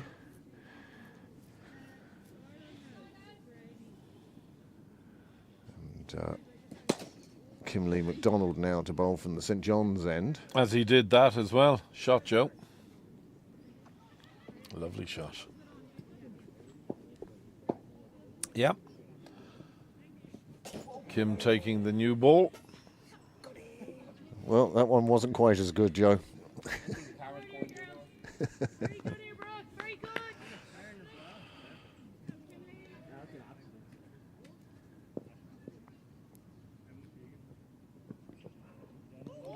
Good start from Kimlee, just getting that one just a nip away from the edge of the bat, the smallest amount of movement. Trevor Freeman used to say to me, you only need to move it 2 inches because that takes it from the middle of the bat to the edge of the bat. Well, the aforementioned cricketer never moved it 2 More. inches.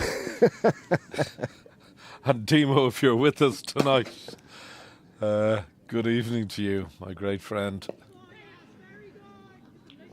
Of course, he was a very fine bowler in his day. Saturday, the 12th of July.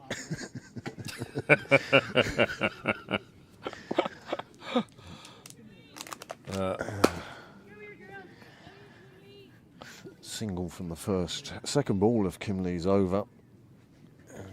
Another player who's come on, she's put a lot of work into her bowling. She took I would have thought that's a no ball.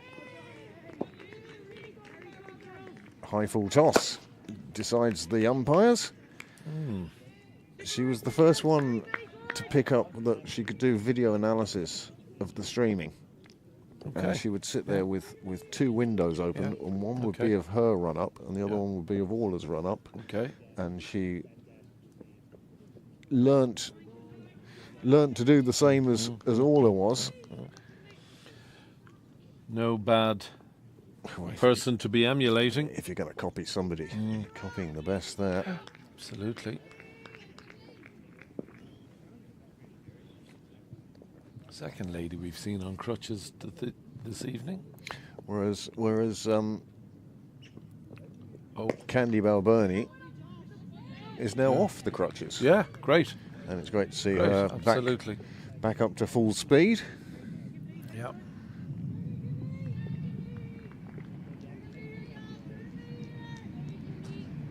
It's a good start by Kim, this. McDonald will be very happy the way the over has progressed thus far. Well, they take on the arm for the second. No, well in. Safely home. Yeah. Not only in, but in stopped and turned around by the time the bails came off. It's a good bit of fielding and a very good throw, you would have to say. You can see why stationed out there on the railway side. Excellent cricket.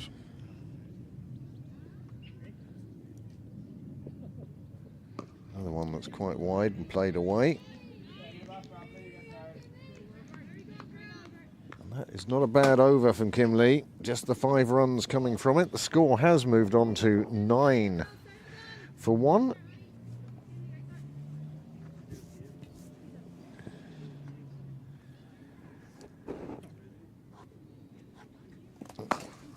Should really see how the other semi-final is at the halfway stage. Yeah, I'd be interested in hearing your findings. 210 for 4. That is an impressive start. Required run rate of 10.9 out in Balbriggan. And that's a nice shot. That will reach the rope. Yep. And that is a cracking shot there. Hunter relishing Prendergast coming off the short run. Well, just looking at Hunter in the Interpro Series, the Super Series this year, she has really been in imperious form. I mean, the absolute commitment to cricket, based up in Estonians, but plays her club cricket down here in Malahide, which is a sign of the absolute commitment that she gives to this game, and it's repaying her.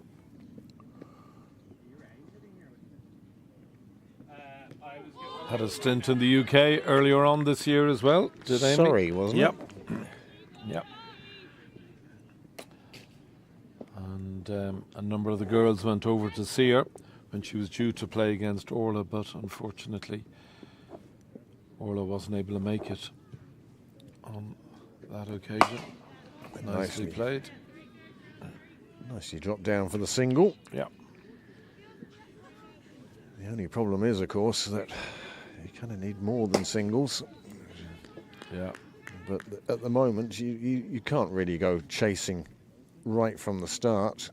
You have to slowly build up to it.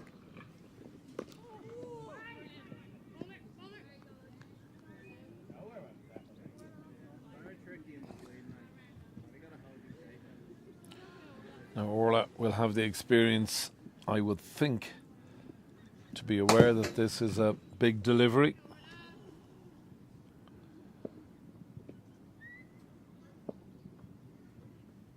Yeah. Slowed down, if anything, on that one. Yeah, big time. Oh, that's just sloppy. That's a shame from Pembroke, bit of misfielding. However, end of the over, the score has moved on to 15 for 1. We would, of course, thank the umpires and the scorers, the officials, doing magnificent work.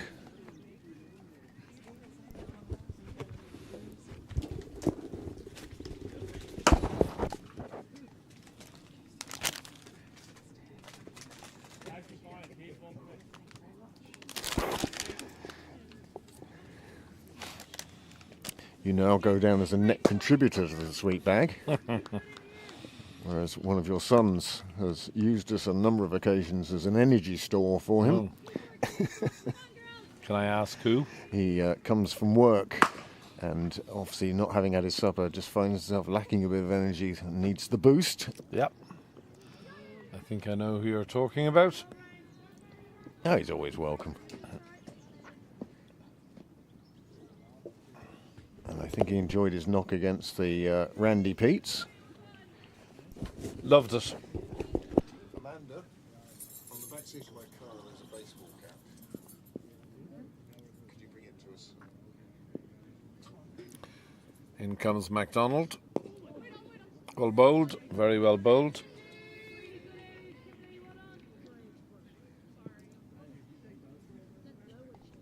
Kimley is somebody who I think this year has again taken another step forward in understanding. Before, when she was asked to open the bowling, what, me? You want me to open the bowl? Whereas now I think she's more understanding of, yeah, I'm going to take that on. That's my job.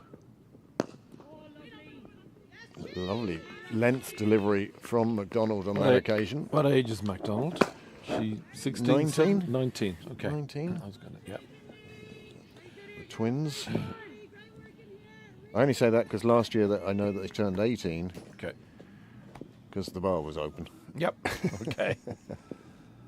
I hear you.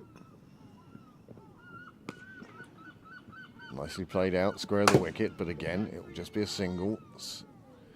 I'm doing that. Is that? Yeah. Heatley. I wanted to see this. Well, you can put it on. Oh, isn't that lovely? The Night Trinidad Riders. Night Riders. Mm. It's gorgeous. I love that cap. Thank you. I like the blue trim Well, on put it on. You were looking for a hat that didn't interfere with your ears. Oh, how's that? big appeal. We had one of those in the first innings as well, given not out. This one also given not out. And let's have a look at the replay on here. This one will be interesting, because there was definitely a hand on it. Or was there? A bat was in the air though. Anyway, this one a bit wider. Again, square of the wicket, single taken. It seems to be what MacDonald has done with great success. Just keeping it wide. Just keeping it wide of the bat. Yep, exactly. Not just leaving it in the arc to be powered away. Yep. Some bowlers like to cramp batsmen up, others like to keep the ball away from them. And again,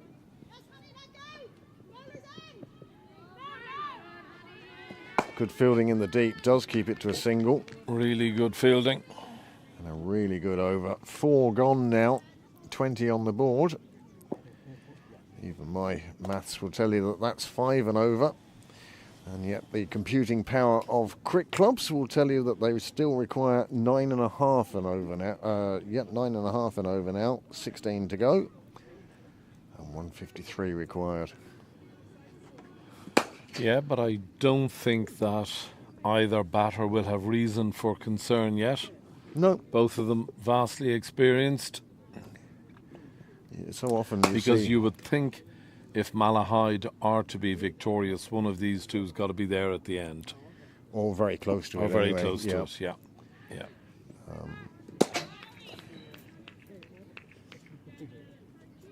Yeah, I saw A.B. de Villiers once. He was 1 off 12 or something, and then he was 13 off 2 balls later. The ability of these players to catch up when they need to, absolutely amazing. But you can't do it until you've got yourself in. Change of bowling at the nursery end. Very nickel coming in now.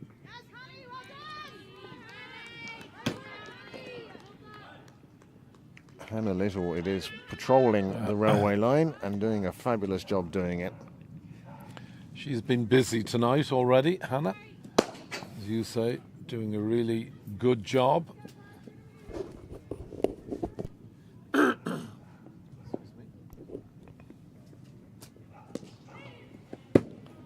Nicely played, just off the back foot.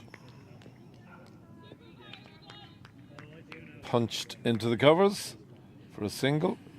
And again, demonstrating what a small world Dublin really is. Very Nicol was a teaching assistant in the same school as my daughter a couple of years ago, before she moved out to Australia. Flashing onto that. Wrists around it. Anna Bill will chase after it, but all she can do is fetch it, really. 4 runs, boundary for Malahide. And again, you can see that's how you start to catch up quite quickly. Oh. This one just drifting onto the leg side, and Kelly, well, she's too experienced to miss out on those. Roll the wrists beautifully. You can see that there, Craig, and as you say, no danger of that going in the air. Arlene far too experienced to miss out on such a delivery.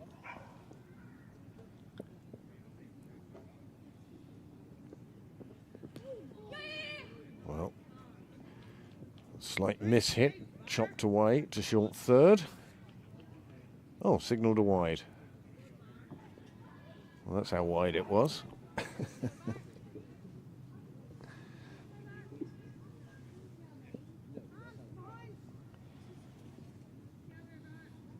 Slight change in the field. Hannah Little being moved behind square on the leg side. And that's why. Bunted into the leg side. Another single taken. These two batting very well together. You're not hearing loud calls because you don't trust your partner. It's just, yeah, we're going. Yeah, it's been a good over this. We're in the 5th over. 10 off the over thus far with 2 deliveries to come. How Malahide would love another boundary. It's not going to come off that ball. Terrific delivery. Just cramping Kelly there. And Kelly looking to cut, I think. Yeah, I think she was trying too hard to score from that delivery. Amanda, Charlie is here. Yeah, no, I just saw him down the wall. short. Well, And 4. You can hop as much as you like there. That was well clear of the fielder and runs away to the Wheelfield Road gate. And it's another 4, and that's a very good over for Malahide. 14 coming from it. 34 for 1. By comparison, Pembroke were 44 for 1. So they're not out of sight. No, far from it. This could still go very close in the end. Change of bowling now. Just 2 each for the openers. So then Chika Shukla coming into the attack. You can understand why people call it cheeky. Cheeky, yeah. Just She's great though, is cheeky. Really good cricketer. Very keen. great person to have in your team. Oh, always brilliant. smiling, always Brilliant. happy. Brilliant. Lifts a team. And invariably very good. Starts with a dot. Nothing a bowler likes more. Nothing. Oh, the difference in your mood coming into bowl second between having conceded a boundary and having had a dot ball. Enormous. Yep, absolutely.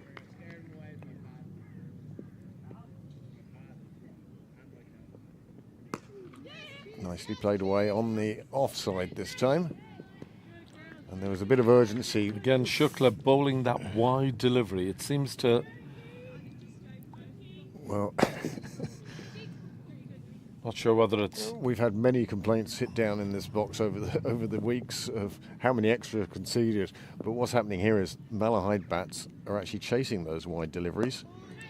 And Well ones that bowled are again. outside that blue line, they're just playing away for a single. And it's working out for Pembroke. Sometimes you'd be better off just leaving it alone, let the umpire give the wide, take the extra delivery, take the run. Yeah. But there is such urgency amongst the Malahide side now that they do need to be scoring runs. Absolutely. It's a good start this from Shukla. Oh. That's a big wide, that.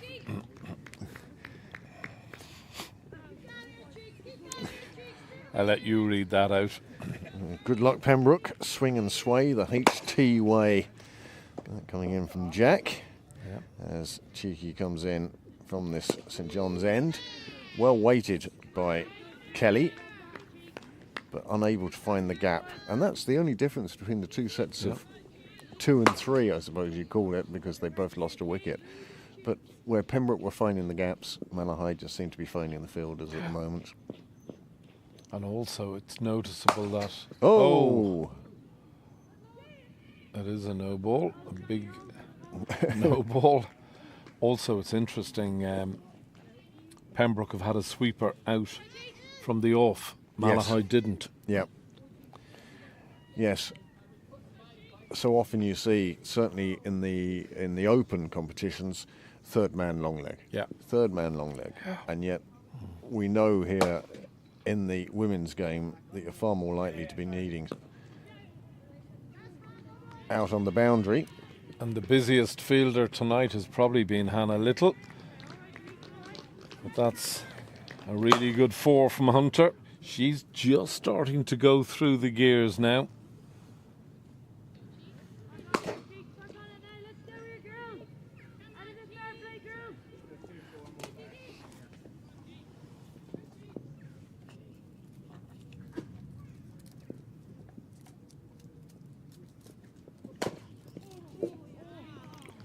Another wide delivery. It's another good over this for Malahide. They'll be very happy, I think. I don't think Malahide are too worried at the moment. No, I think they're quite happy with the way And I things are think going. the way the last 6, 7, 8 overs went for Malahide. This one. It's another 10 off the over, though. It's a double-digit over. Malahide will be happy with that. Pembroke now out of the power play. The field will spread out the bunch a bit more. You certainly have the option then of allowing that to happen. Very little in it, really, if you look at what Pembroke were at this stage. Yep. These two have put on 44 together. You know, it was really overs 7, 8, 9, 10, 11 that the damage was done.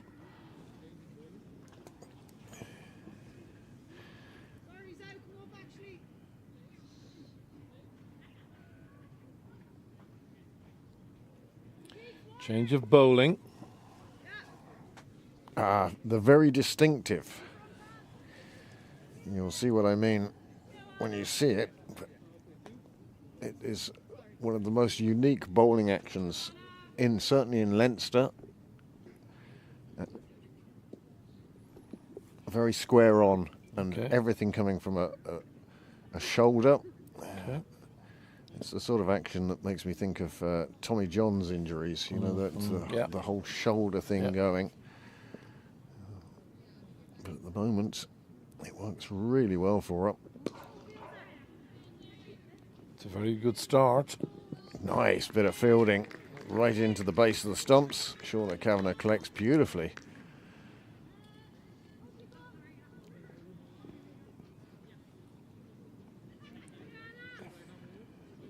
Bringing it back into the right-hander, and as a result, the field changes. Just one fielder, two fielders inside the ring on the leg side, and three out on the boundary. As a result, Nicely Hunter played. looks for the gap. Forbes. And she's got up. That is an absolute killer blow. Well, that is a killer blow. It was I think the pressure built from the number of balls that had been hit at fielders. And suddenly they thought, well, we're going to have to take two here. And they can't. And the wicket falls. And that is the end of that partnership. And it was a good partnership too. But that is a big blow then. That's a huge blow. For Malahide. And to be fair to Sarah Forbes, I think it was a very good turn and gather. If you look how quickly she gets rid of the ball here. Gets it in her right hand, turn, Amy bang. had set off, like she did delay as the two of them negotiated, but she was a long way short in the end, and she knew it. Again, the head going back, what have I done? And Amy Hunter departs. Run out. The old additive run the first one hard though, Craig. It was the hesitation between the two runs. Yes, you know, are we going to take a second? Yeah. Well, come on, let's go for it. Yeah. Here's our. No, she tapped, turned, and then they faced each other to see, are we going to take a second? Now, she headed off before the ball was thrown, but that wasn't enough. Yep. It was in the Amy will hand. be hugely disappointed with that. That'll be a big blow to Malahide's hopes of reaching this cup final next Friday. Because, you know, I nearly would say Friday week. There was two in there. it, there was. But it needed to be committed to before you finish the first. Whereas they finished the first, then committed to the second, and that was the difference. Yeah. And it was that slight delay between the two that was enough to see Hunter on her way. It's strange because the shot itself was such an intelligent shot. Oh, yeah, it was a lovely shot. It was, okay, you've got all the fielders over there. I'm going to play it into this space here and we'll take our... But they didn't commit to that two straight away, and that ended up costing them the wicket of Amy Hunter. And Pembroke will be delighted with that. 47 for 2. Because these two had brought the required rate. It had crept up sort of over 9.5, and they brought it back down to 9, and they were looking like they were going to keep that going. They were very comfortable. Yeah. Neither looked like being in any danger or... How often it is, though, when batsmen look so set that it is a run out that breaks a partnership. That's a nice shot. Cheeky on the boundary, lets it go through her feet. Went down with both hands, but nothing behind it. No long barrier. And 4 runs is the result. And that sees Malahide crossing the 50 mark.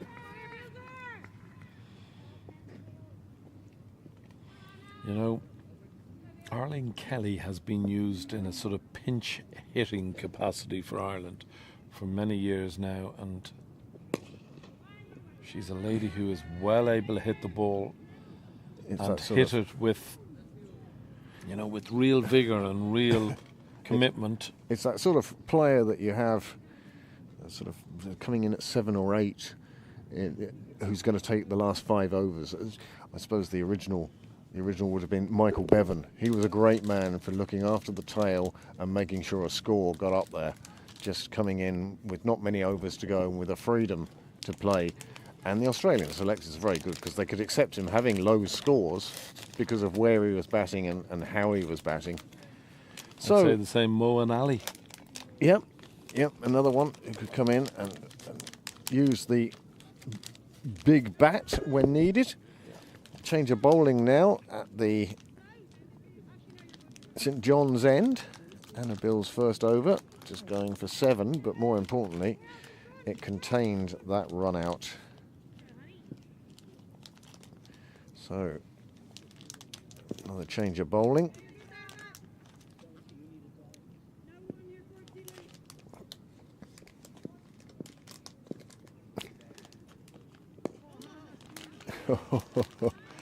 Hannah Little floating that first one up, and it looks so inviting, but when they're on the stumps, they're also so dangerous. Oh, there's Chewy. No, not for me, thanks, Heatley. Currently suffering with a loose tooth. Okay. And fruit pastilles, the sort of thing, like a curly whirly, guaranteed to bring it out. God, I love a curly. Oh, it's been years. I love a curly whirly. I mean, when I was young, I always thought curly whirlies were the worst value because there were so many holes in it. Yeah. It's like Toblerone. Yeah. It's not solid chocolate. But, my goodness, tasty or what? I loved a curly whirly. Still do, tragically. This one pulled into the leg side. 3 fielders converging, and my goodness, if you're going to pick 3 fielders to converge, Sarah Forbes, Orla Prendergast and Claire Shillington. I mean, there's a few caps there, few runs, few wickets. Certainly.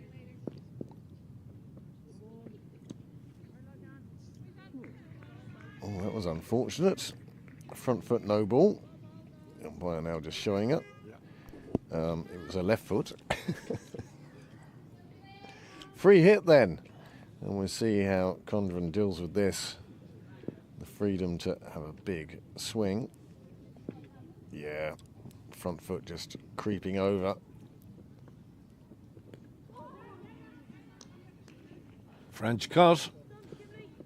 Don't think it'll go. They could get 3. No, they won't.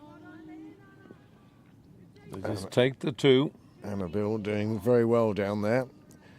As we said, when they set this field, when they were placing the fielders around the place, they sort of left the space behind Kavanagh free. And the French cut with a very effective shot.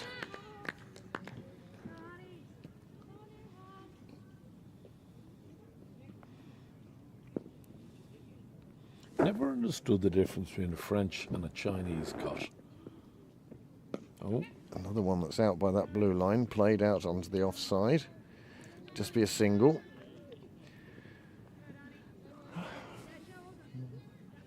No idea. No idea.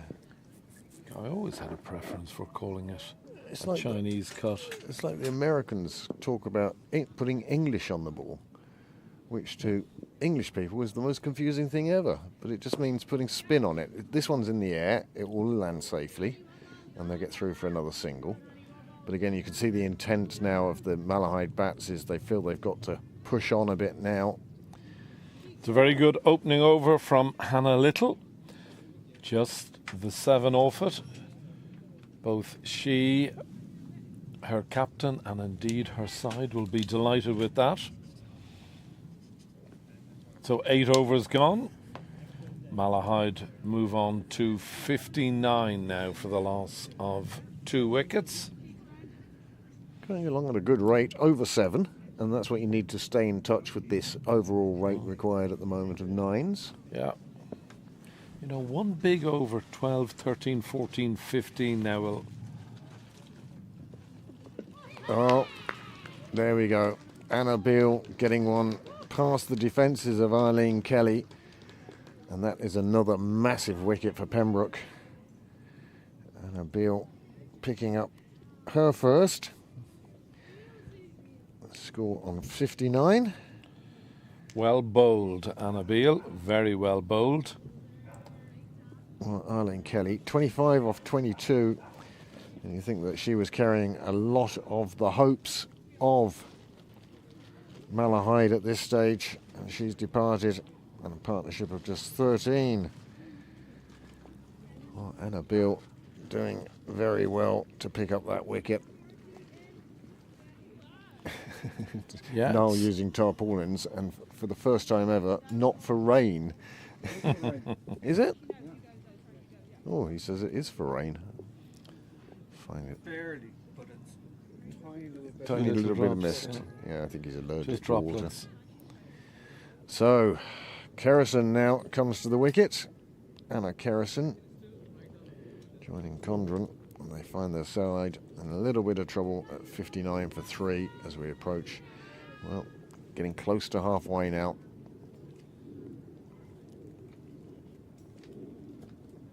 Oh, well bowled. Well Just played. got that ability to get that ball down there. As I say, it's all from the shoulder. She's bowled very well, though. I think I just feel it's hard to be accurate, so accurate, when you're side on like that. Now we've seen over the years that there are people who adapt You'd to remember Ian Kirk from our club. Yep, yep. Exact same as Anna. Another one getting past the edge of the bat. Ian was square on, off the wrong foot, but massively effective. Mike Proctor stuff. Mike Proctor, of course. Yep, one of the great bowlers of the 60s and early One of 70s. the absolute superstars of Gloucester and South African cricket. Oh, this one takes the leading edge, gets Don't past think it'll Kavanagh. go. Zoe Bell doing the tidying up, keeps it to a single, but that one just came off a leading edge as the bat came round. And that could have flown anywhere.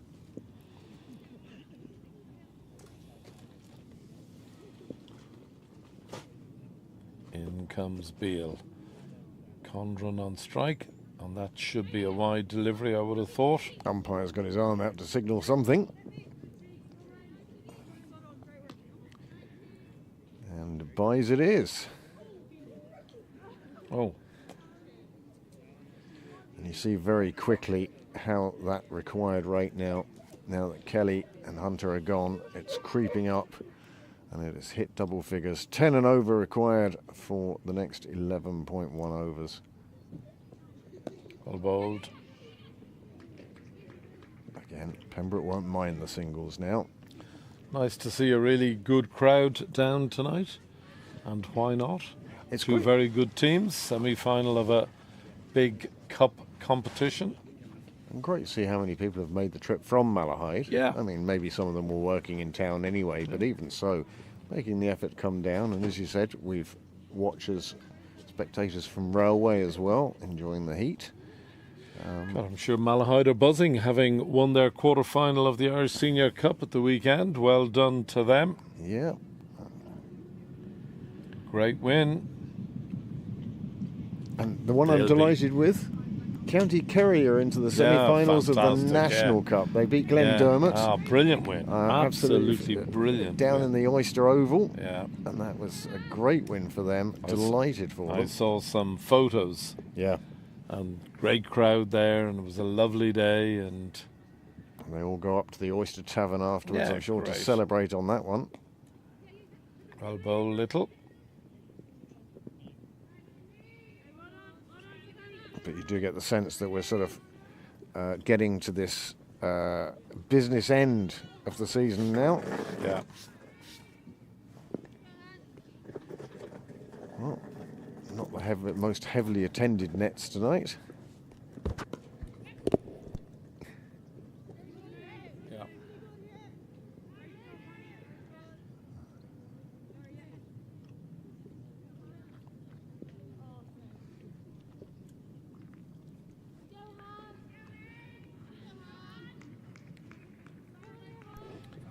Sure, a lot of the Pembroke boys lie in wait of Nick Stapleton's wedding. Well, yes, that's on Thursday. It's another no ball. It'll be a free hit. Well, you'd think just move your mark back 2 inches and eliminate the problem. I have to say, the only time I ever bowled no balls, I did it deliberately to see if the umpire was watching. And there would be times when you would get away with about a yard over before they finally went, hang on a second, because they just weren't watching. The advantage of playing in the lower leagues. Shillington gliding across the ground to pick that one up, and well covered as well behind her.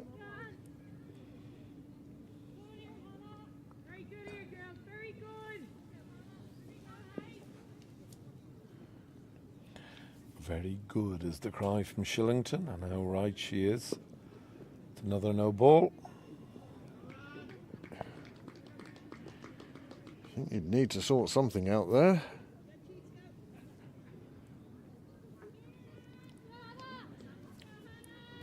Well, Balbriggan finding themselves in a little bit of trouble. They're 64 for 2 at the halfway stage, chasing 210. They need another 150. They need 211. They're chasing 210. Be a mighty fine win from here.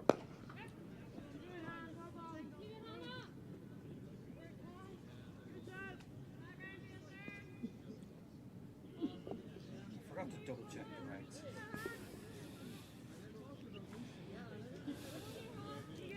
Super rights. That's all I checked.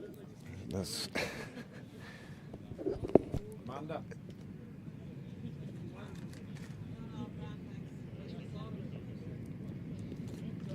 and now wide as well. This is being a long over for Hannah Little. He's had a few no balls and now wide. This is her second over.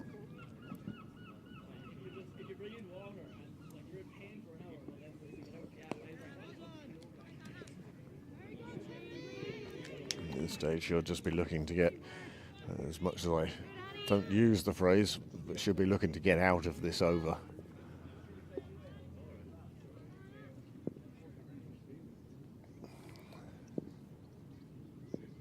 One ball remaining in the first half of this innings. And a single taken. 11 coming from that over. 73 for 3 at the halfway mark. They need 100 from 10. Couldn't be simpler. They've got to go at tens. It's a big ask. You feel someone is going to have to hit an accelerator button. Very much so. Pembroke are about 2 overs ahead at this stage, I'd say. They were on 71 after 8, and Malahide now 73 for 3 after 10. They're 19 runs behind where Pembroke were. I do think that Malahide have been sort of handicapped, I think, by that injury to Meg Thompson. Yeah. I'm sure she would have come in Oh, no doubt about it. by now, if not opened. Yeah. Change of bowling. Zoe Bell. Starts with a wide. Again, this is the bane of Pembroke's life, is the amount of extras. That's our loss. Yep, no, that's perfect, That's Niall. perfect. Thank you very much, Niall, adjusting the canopy.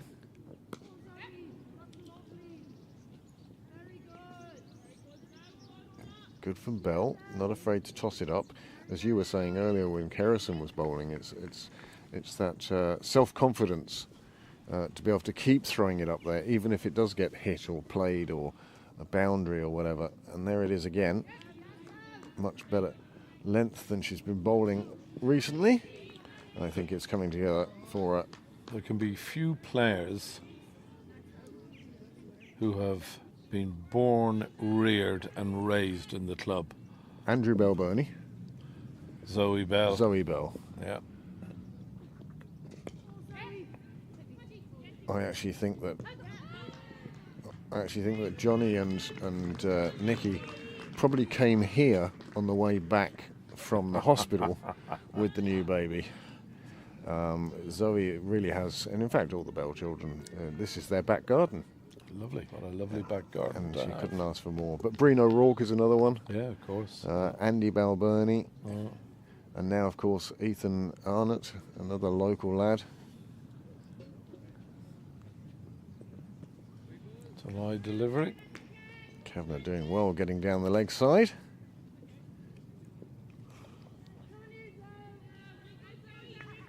Isn't it funny how every cricket club in the country has people who were born and reared in the club?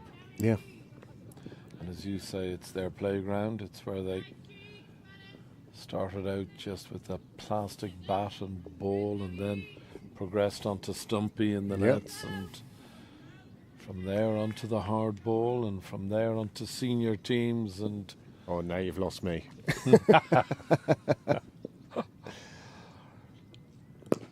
This one a full toss. It's hooked away, but nicely fielded.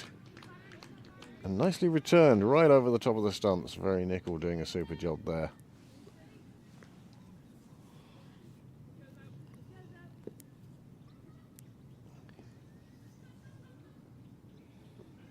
Oh, that could be called a no ball. Sure. Yes, it is. Yep.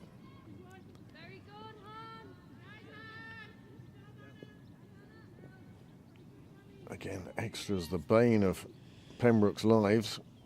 There's been a number of them this over.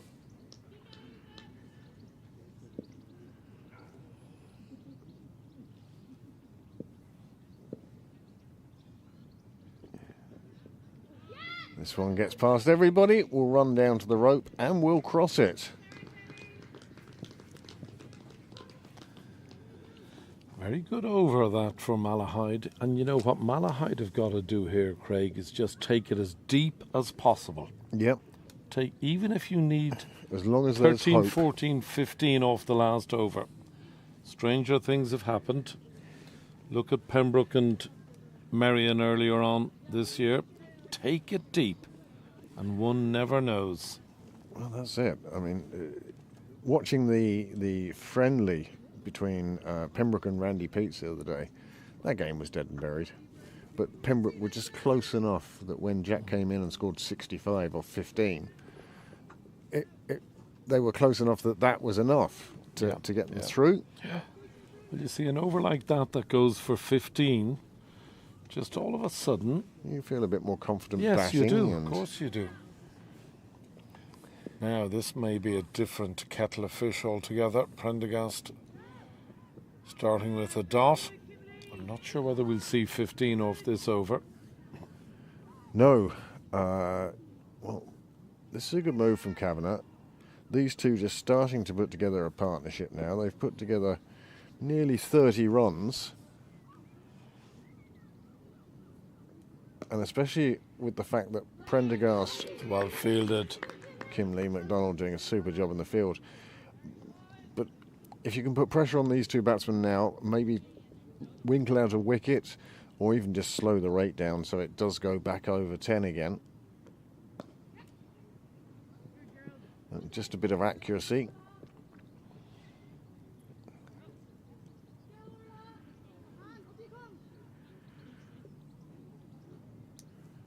So...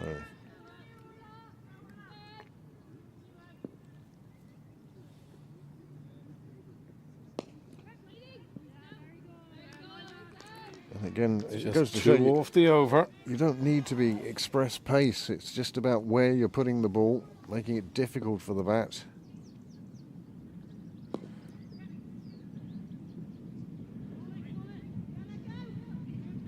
And a Bill making sure it's just a single taken. Great bit of fielding. Good gather, good throw. And now, of course, we're into those last 10 overs. That required rate will jump about left and right depending on the over. So it's just 4 off the over.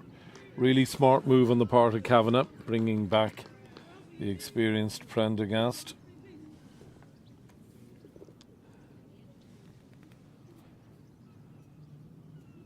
Now it looks like it will be Sarah Forbes to bowl from the nursery end. Another bowler coming in. Orla just has 1 over left. 8 overs to go. 1 for Orla.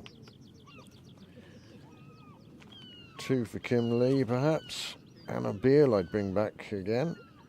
She took a wicket earlier on. Last wicket to fall. And now Sarah Forbes from the nursery end with her off spin. Yep. In comes Forbes, as you say, with her canny spin. I'm on this one at the moment.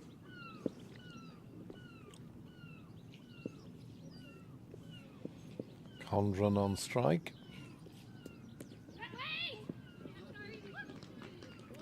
It was a good call all the same. Yeah, it was a good call. Weight was the call, because if Cheeky had managed to get to that, I don't think it was possible for her to, but from where the batsman was standing, you have to be sure it's beaten the fielder before you take the single.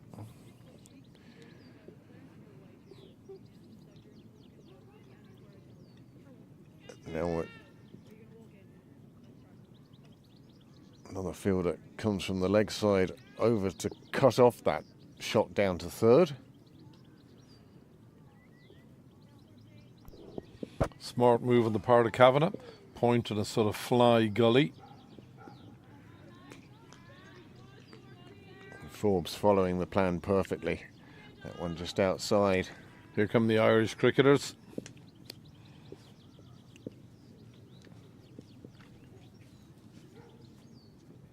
Well bowled, beautifully bowled. That is beautifully bowled. Half an appeal, but there was such flight on that. It gorgeous. dipped and bounced, Gorgeous. giving the ball every chance to do everything it could. Yeah, I am going to try one of these, even if it is just a sock. Yeah. In comes Forbes, right arm over the wicket. And there, Another good call. there's the change in the field has saved a run straight away. It pays off for Kavanagh, pays off for Pembroke.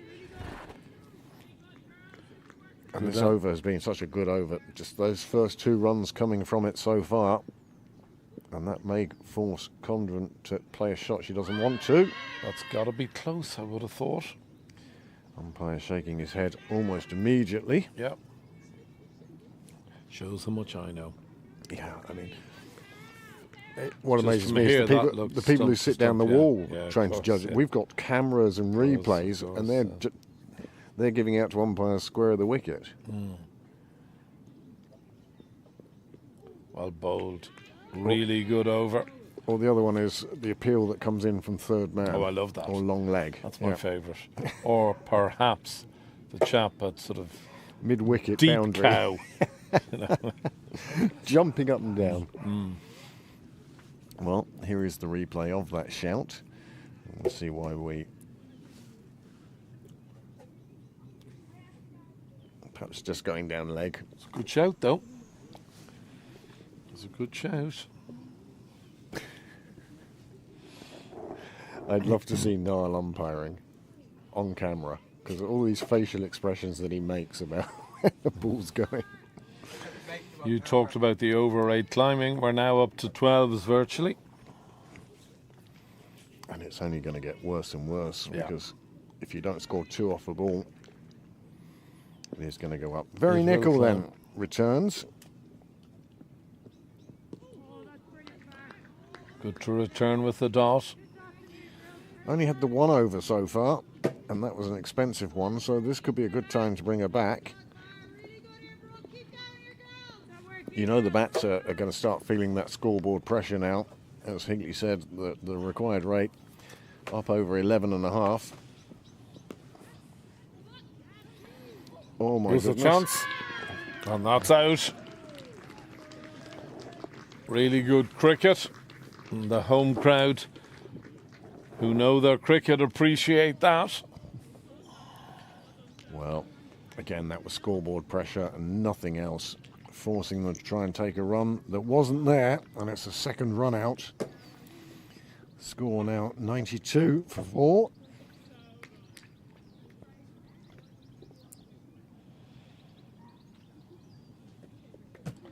We'll see it again here now.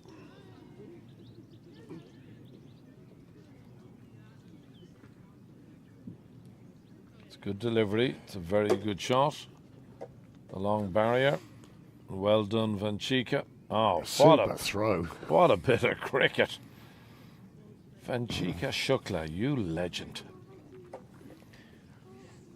Well, that What will a certainly wonderful throw that was. perk up the Pembroke side now. Yeah. 92 for 4. And just well. Oh, sorry, Noel. Oh, did you do it to me? Oh well. Oh, here's a big fellow walking past us now. There it is, played out on the offside, and it's the long barrier. Charged, like she was backing up, brilliantly charged. What a throw, though.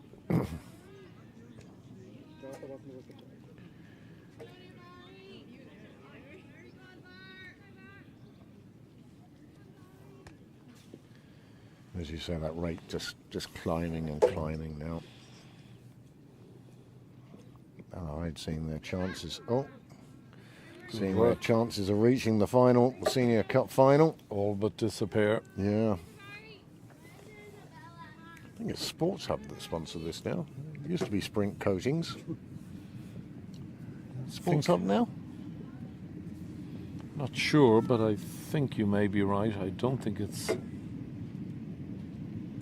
Alan Mack's company any longer.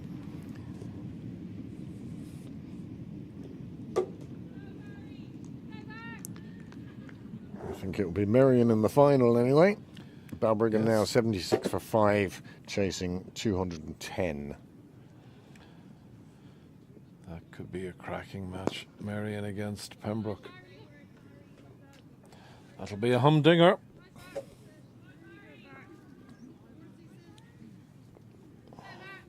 Amazing how quickly Pembroke have got through the overs, Craig. Yep, not hanging around. Good run rate from Malahide, Oh, still very. the same. 6.6. This one in the That'll air. help. Should be an easy 2 there. Oh, should have been. Oh, Turned down the second run. I suppose you've had 2 run outs. It makes you a little Maybe. bit nervous Yeah, of these maybe things. So. Yeah.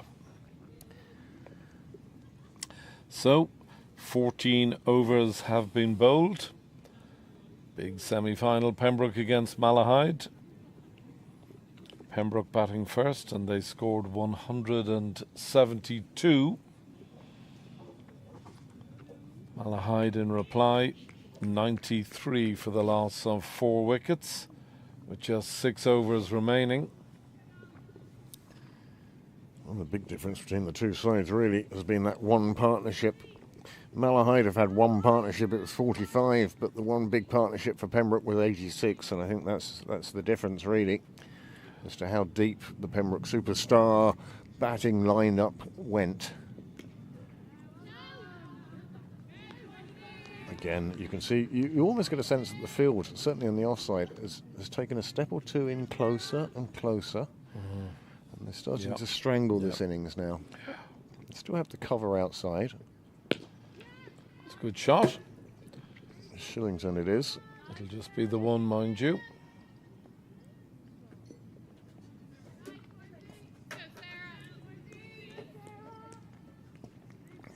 Required from these 6 overs. Tough ask for Malahide.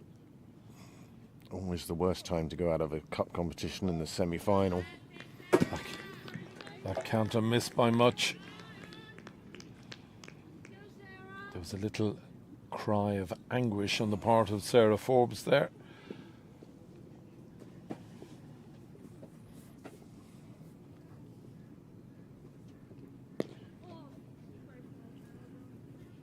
Again, played out into the leg side this time. They've turned down the second.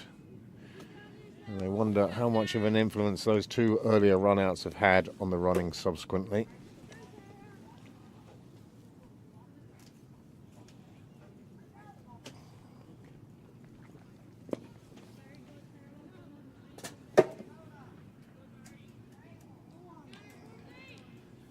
Been another very good over from Forbes. Just gone for 4 runs off 11 deliveries.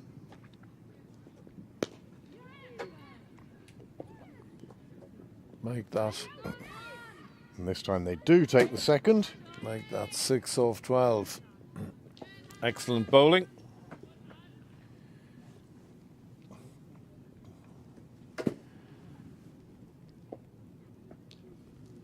.97 for 4. Sarah Forbes second over, just those 4 runs. So with 5 overs to go, still 76 runs required. And that run rate now has climbed to over 15 and over. As Very Nickel comes and prepares to bowl her third. And you can see on the worm just how that gap is now starting to grow. Yeah. And looks like the game slipping away from Malahide now. Unless something extraordinary happens, I think you're right, Craig.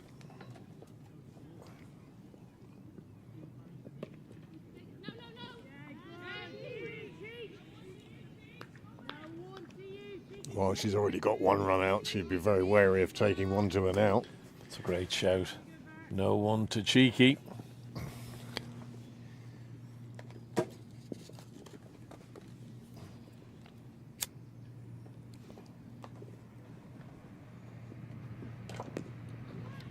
Nicely played, tucked off her hips.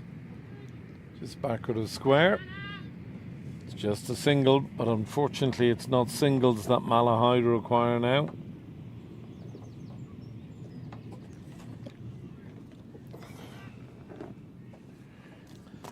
They need to find the ropes, and they need to do so on a very frequent basis.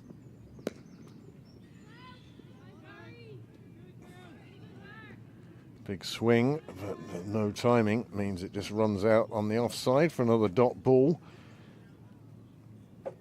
But it has been a brave performance by Malahide. Always going to be tough once they let Pembroke get as high as 172. This one in the air. I think there's no doubt about it. The turning point was the run out of Hunter. She was just starting to go through the gears. And she's been in such form with the bat. No wonder there was great excitement on the part of the Pembroke players. When she went, yeah. Because it did look like the only way she was going to get out. Yeah, I'd agree.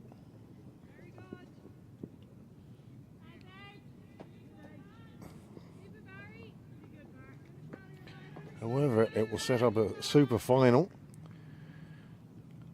2 star-studded teams in Merion and Pembroke. Both sides have that experienced Exeter Island player, Isabel Joyce for Merion, Claire Shillington for Pembroke. Yeah. They have current internationals, Leah Paul, Rebecca Stokehall, Lou Little.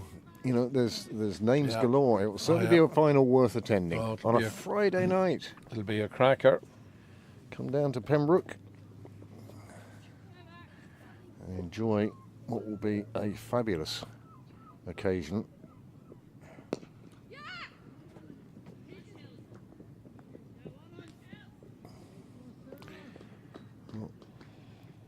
Malahide have gone past the 100 mark. They're now 102 for 4. Run rate creeping towards 20 though, Craig. Creeping towards the impossible, really. It won't be long before they need snookers. Yeah. Just the 24 deliveries remaining.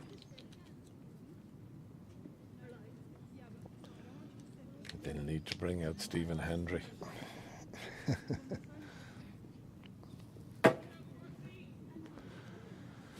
Cliff Thorburn, the grinder. There was a man who would always leave you with the grinder. Needing snookers. He was, some man was the grinder. Terry Griffiths.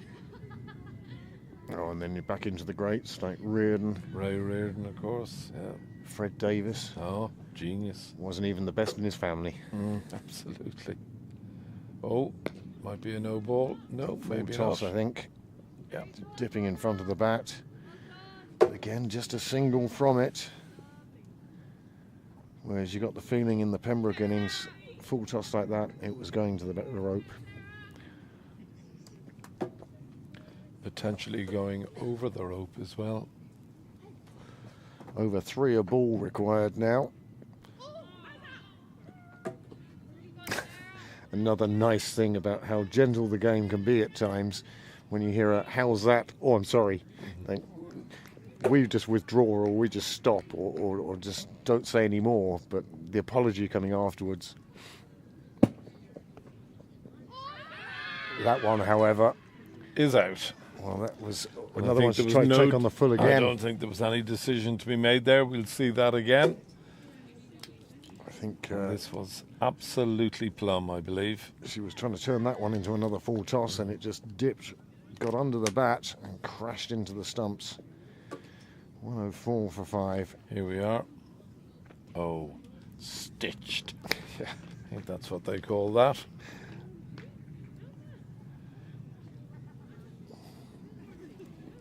A smile of contentment on the part of Sarah Forbes there. Well, there may be a soft contentment about it, but there's no overjoyed, no over-the-top celebrations. Not at all. They've treat your opponents with the respect that you like to be treated. Absolutely. Be curious, not judgmental. Yeah. It's been played as it always is, in a great spirit.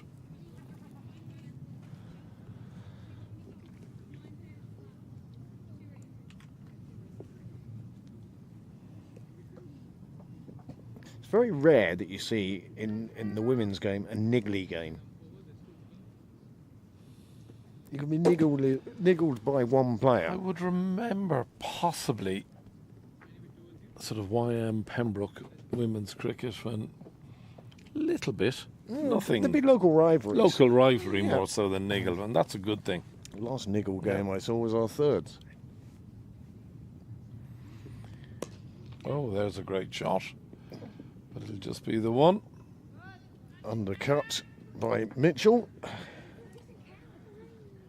Cleared the ring, and that's all she needed to do. Picks up a single. Gets her off the mark. First ball. Again, the way Forbes bowls, if you take a step forward, you can turn it into a full toss because she's giving it so much air.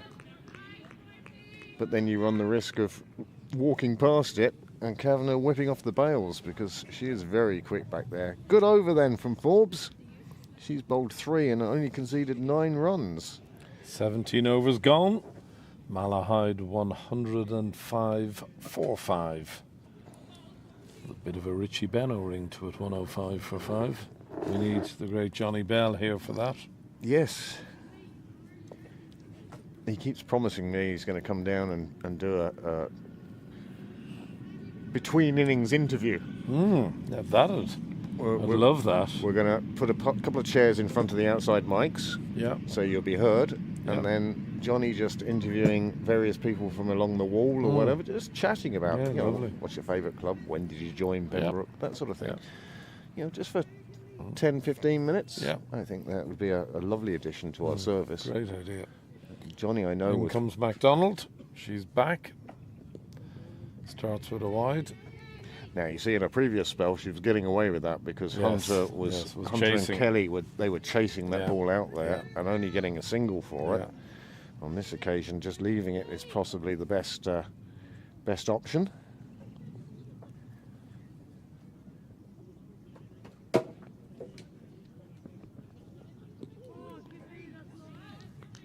But it's going to look like a very comprehensive win.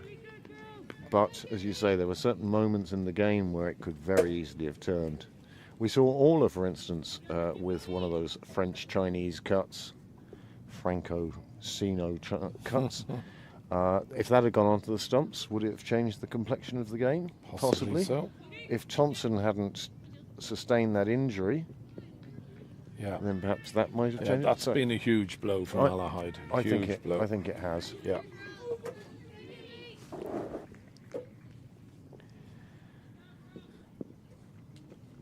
So it's looking more and more with every delivery now like it will be Pembroke against Merion in the Sports Hub Senior Cup Final on July the 11th here in Sydney Parade. 6 o'clock start. Come down early, get your seats. This Friday, the men's first have a T20 on, and it's also day 2 of Nick Stapleton's celebration. I'm sure the place will be rocking. It will be bouncing on Friday, I suspect. Nicely cut away, down to third. They will take a single. Had she left that, it was another wide. Yeah. But as you so rightly have said, they've had to chase. But look at Kerrison, you know, she's made 16. Hasn't quite been at her fluid best. And maybe Malahide should have batted first.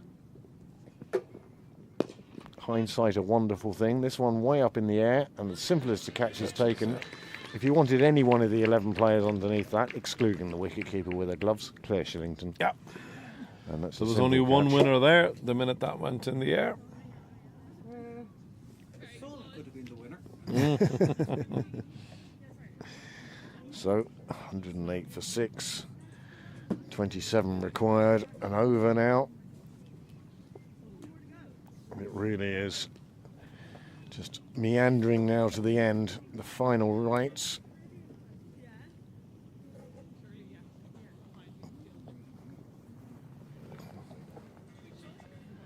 It's always a good Catholic, so it's last rights, not final rights. Good camera work, Niall. Especially things I didn't have a hope of seeing it in fact. Yeah. That dropping sun now causing the camera all sorts of difficulties. You can see the length of the shadows.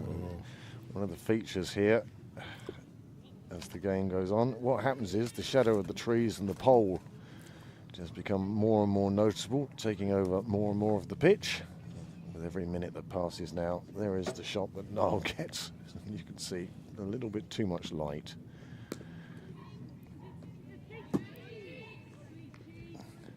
Diwali, the new bat, coming in at number 8. And with 2 overs to go, 108 for 6. And we just have 12 deliveries now between Pembroke and that spot in the Senior Cup final. Just once again to show you the comparison between the two sides, the worm the best thing for that. Gap just getting wider and wider. It looks like a river heading out to sea. The two river banks getting further and further apart.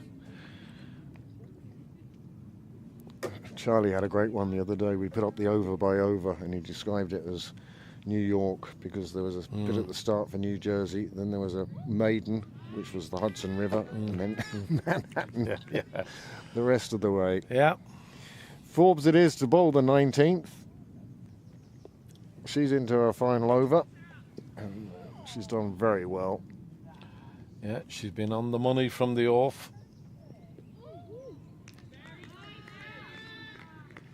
And again, part of her appeal for Ed Joyce and the Irish side was the fact that she can also bowl this off spin as well as you say, thrown in as an opener, and did very well. That was in Bangladesh, wasn't it? Yeah.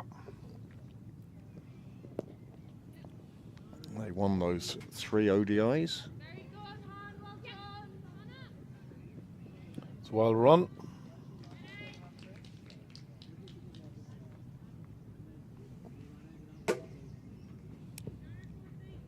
Now they need snookers. And a lot of them.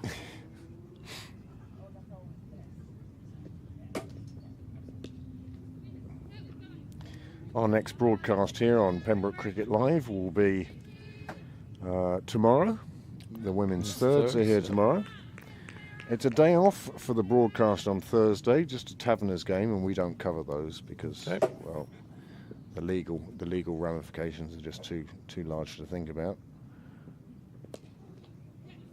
Nicely bowled again by Forbes, really tossing it up there, encouraging the batsman forward. Another single taken. Friday then, as we said, the men's first are playing the last round game of the Alan Murray. Who's that against? There you go. The Titans of Terenure. Yeah. Forbes over comes to an end.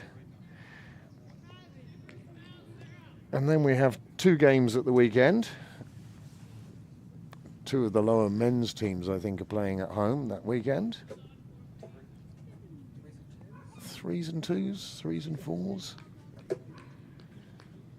Looks like it'll be Zoe Bell with it to bowl the last over.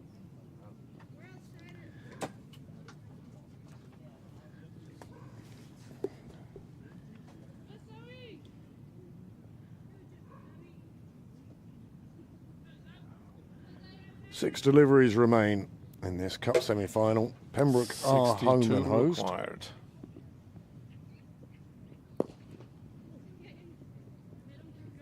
Kimley again fielding beautifully.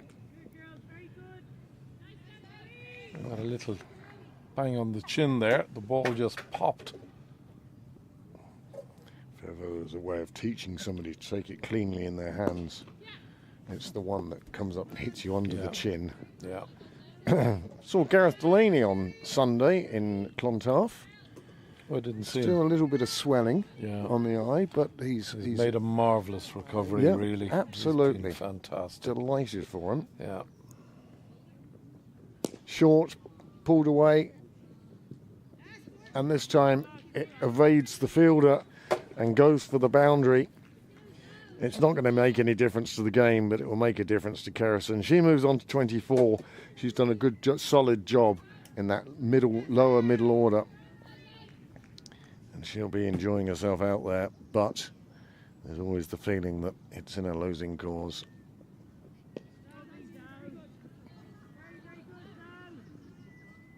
Now just 2 balls remaining. Many thanks to Niall for all his work tonight. For Heatley joining me on the mics. Always good to have company. Loved and it. Thank to you, Graham and the umpires. That's one of the snookers, I suppose. Runs away for 5.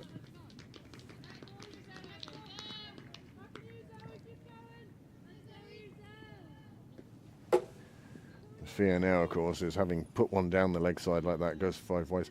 Young players often overcorrect and go the other way.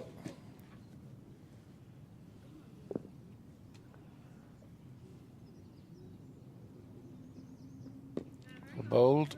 Nice comeback. Yeah. So just the 1 ball remaining.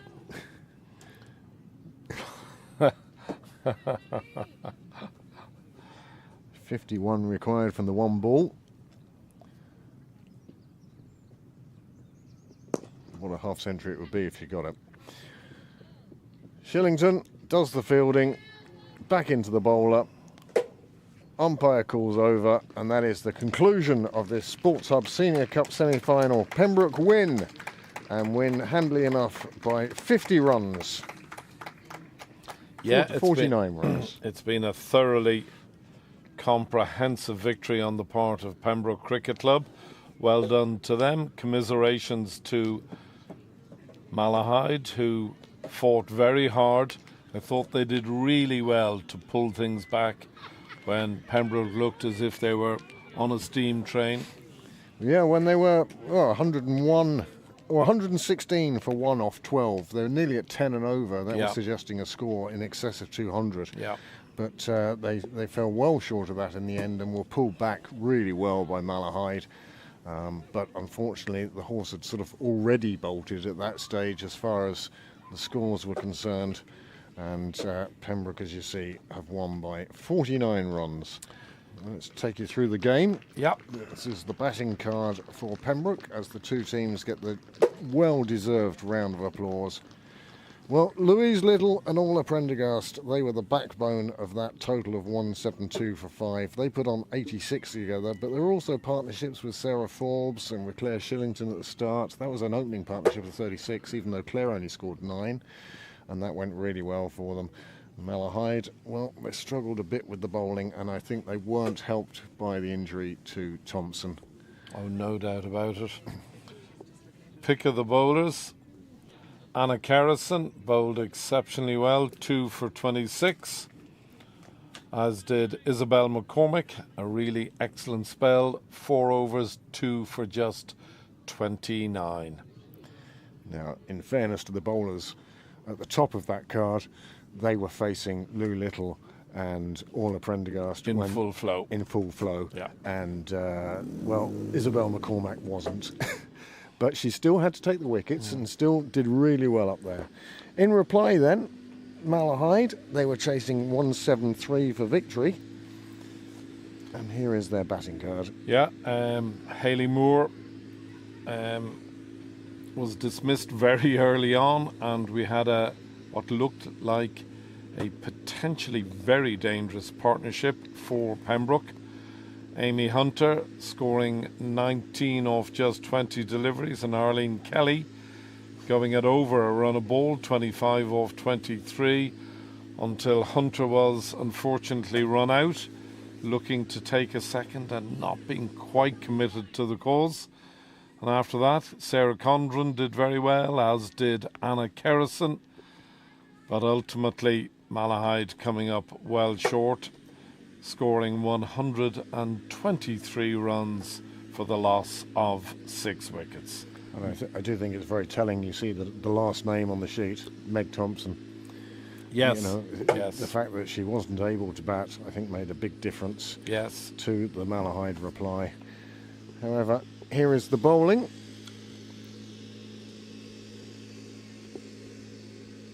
And Pembroke used 8 bowlers, so plenty of people got a bowl today. And the wickets were spread between, well, that excellent spell by Sarah Forbes, but again, wasn't bowling against the top order, but only 3 and over. That went very well for her. Anna Beale, well, she took the wicket, the very important wicket Of Arlene Kelly. Arlene Kelly, she bowled her, didn't she? Yeah. And that was fabulous. And then 2 at the top, Kimberly MacDonald and Orla Prendergast, as you say, took that very early wicket early on. Extras, big difference between the two sides. 28 Wow. extras Pembroke conceded. What did we Wow. say? 9, I think. 8, I thought. 8 or 9 8 that or 9, Malahide yeah. conceded, and that makes a Wow. big difference there. Wow. So, thank you very much for joining us tonight for this Cup semi-final. Just going to say a quick hello to one lady who sent a message in, Mary Sharp. Lovely yes. to have you with us, Mary. Well played, Pembroke, is the message, and how right you are, Mary. Pembroke played exceptionally well, and having done so, now move into the final. A final which will be against Merrion Cricket Club. Promises to be an all-ticket affair. It'll be a thrilling game, that. And we thank you very much indeed for your company tonight. Craig, as usual, you have anchored things superbly. Niall, you are a legend as always. Thank you, E.T. My absolute pleasure. Lovely to be with you on what is a gorgeous evening here in Sydney Parade as the sun peers over the houses. We say thank you very much indeed for your company. And Pembroke Live will be coming to you again tomorrow evening as the third 11, the Merrion women's third 11, take to the field against the Titans. Yep. That'll be, I hope, another really good cricket match. But from us all here in Sydney Parade, can I thank you very much for your company. Until the next time, Slán.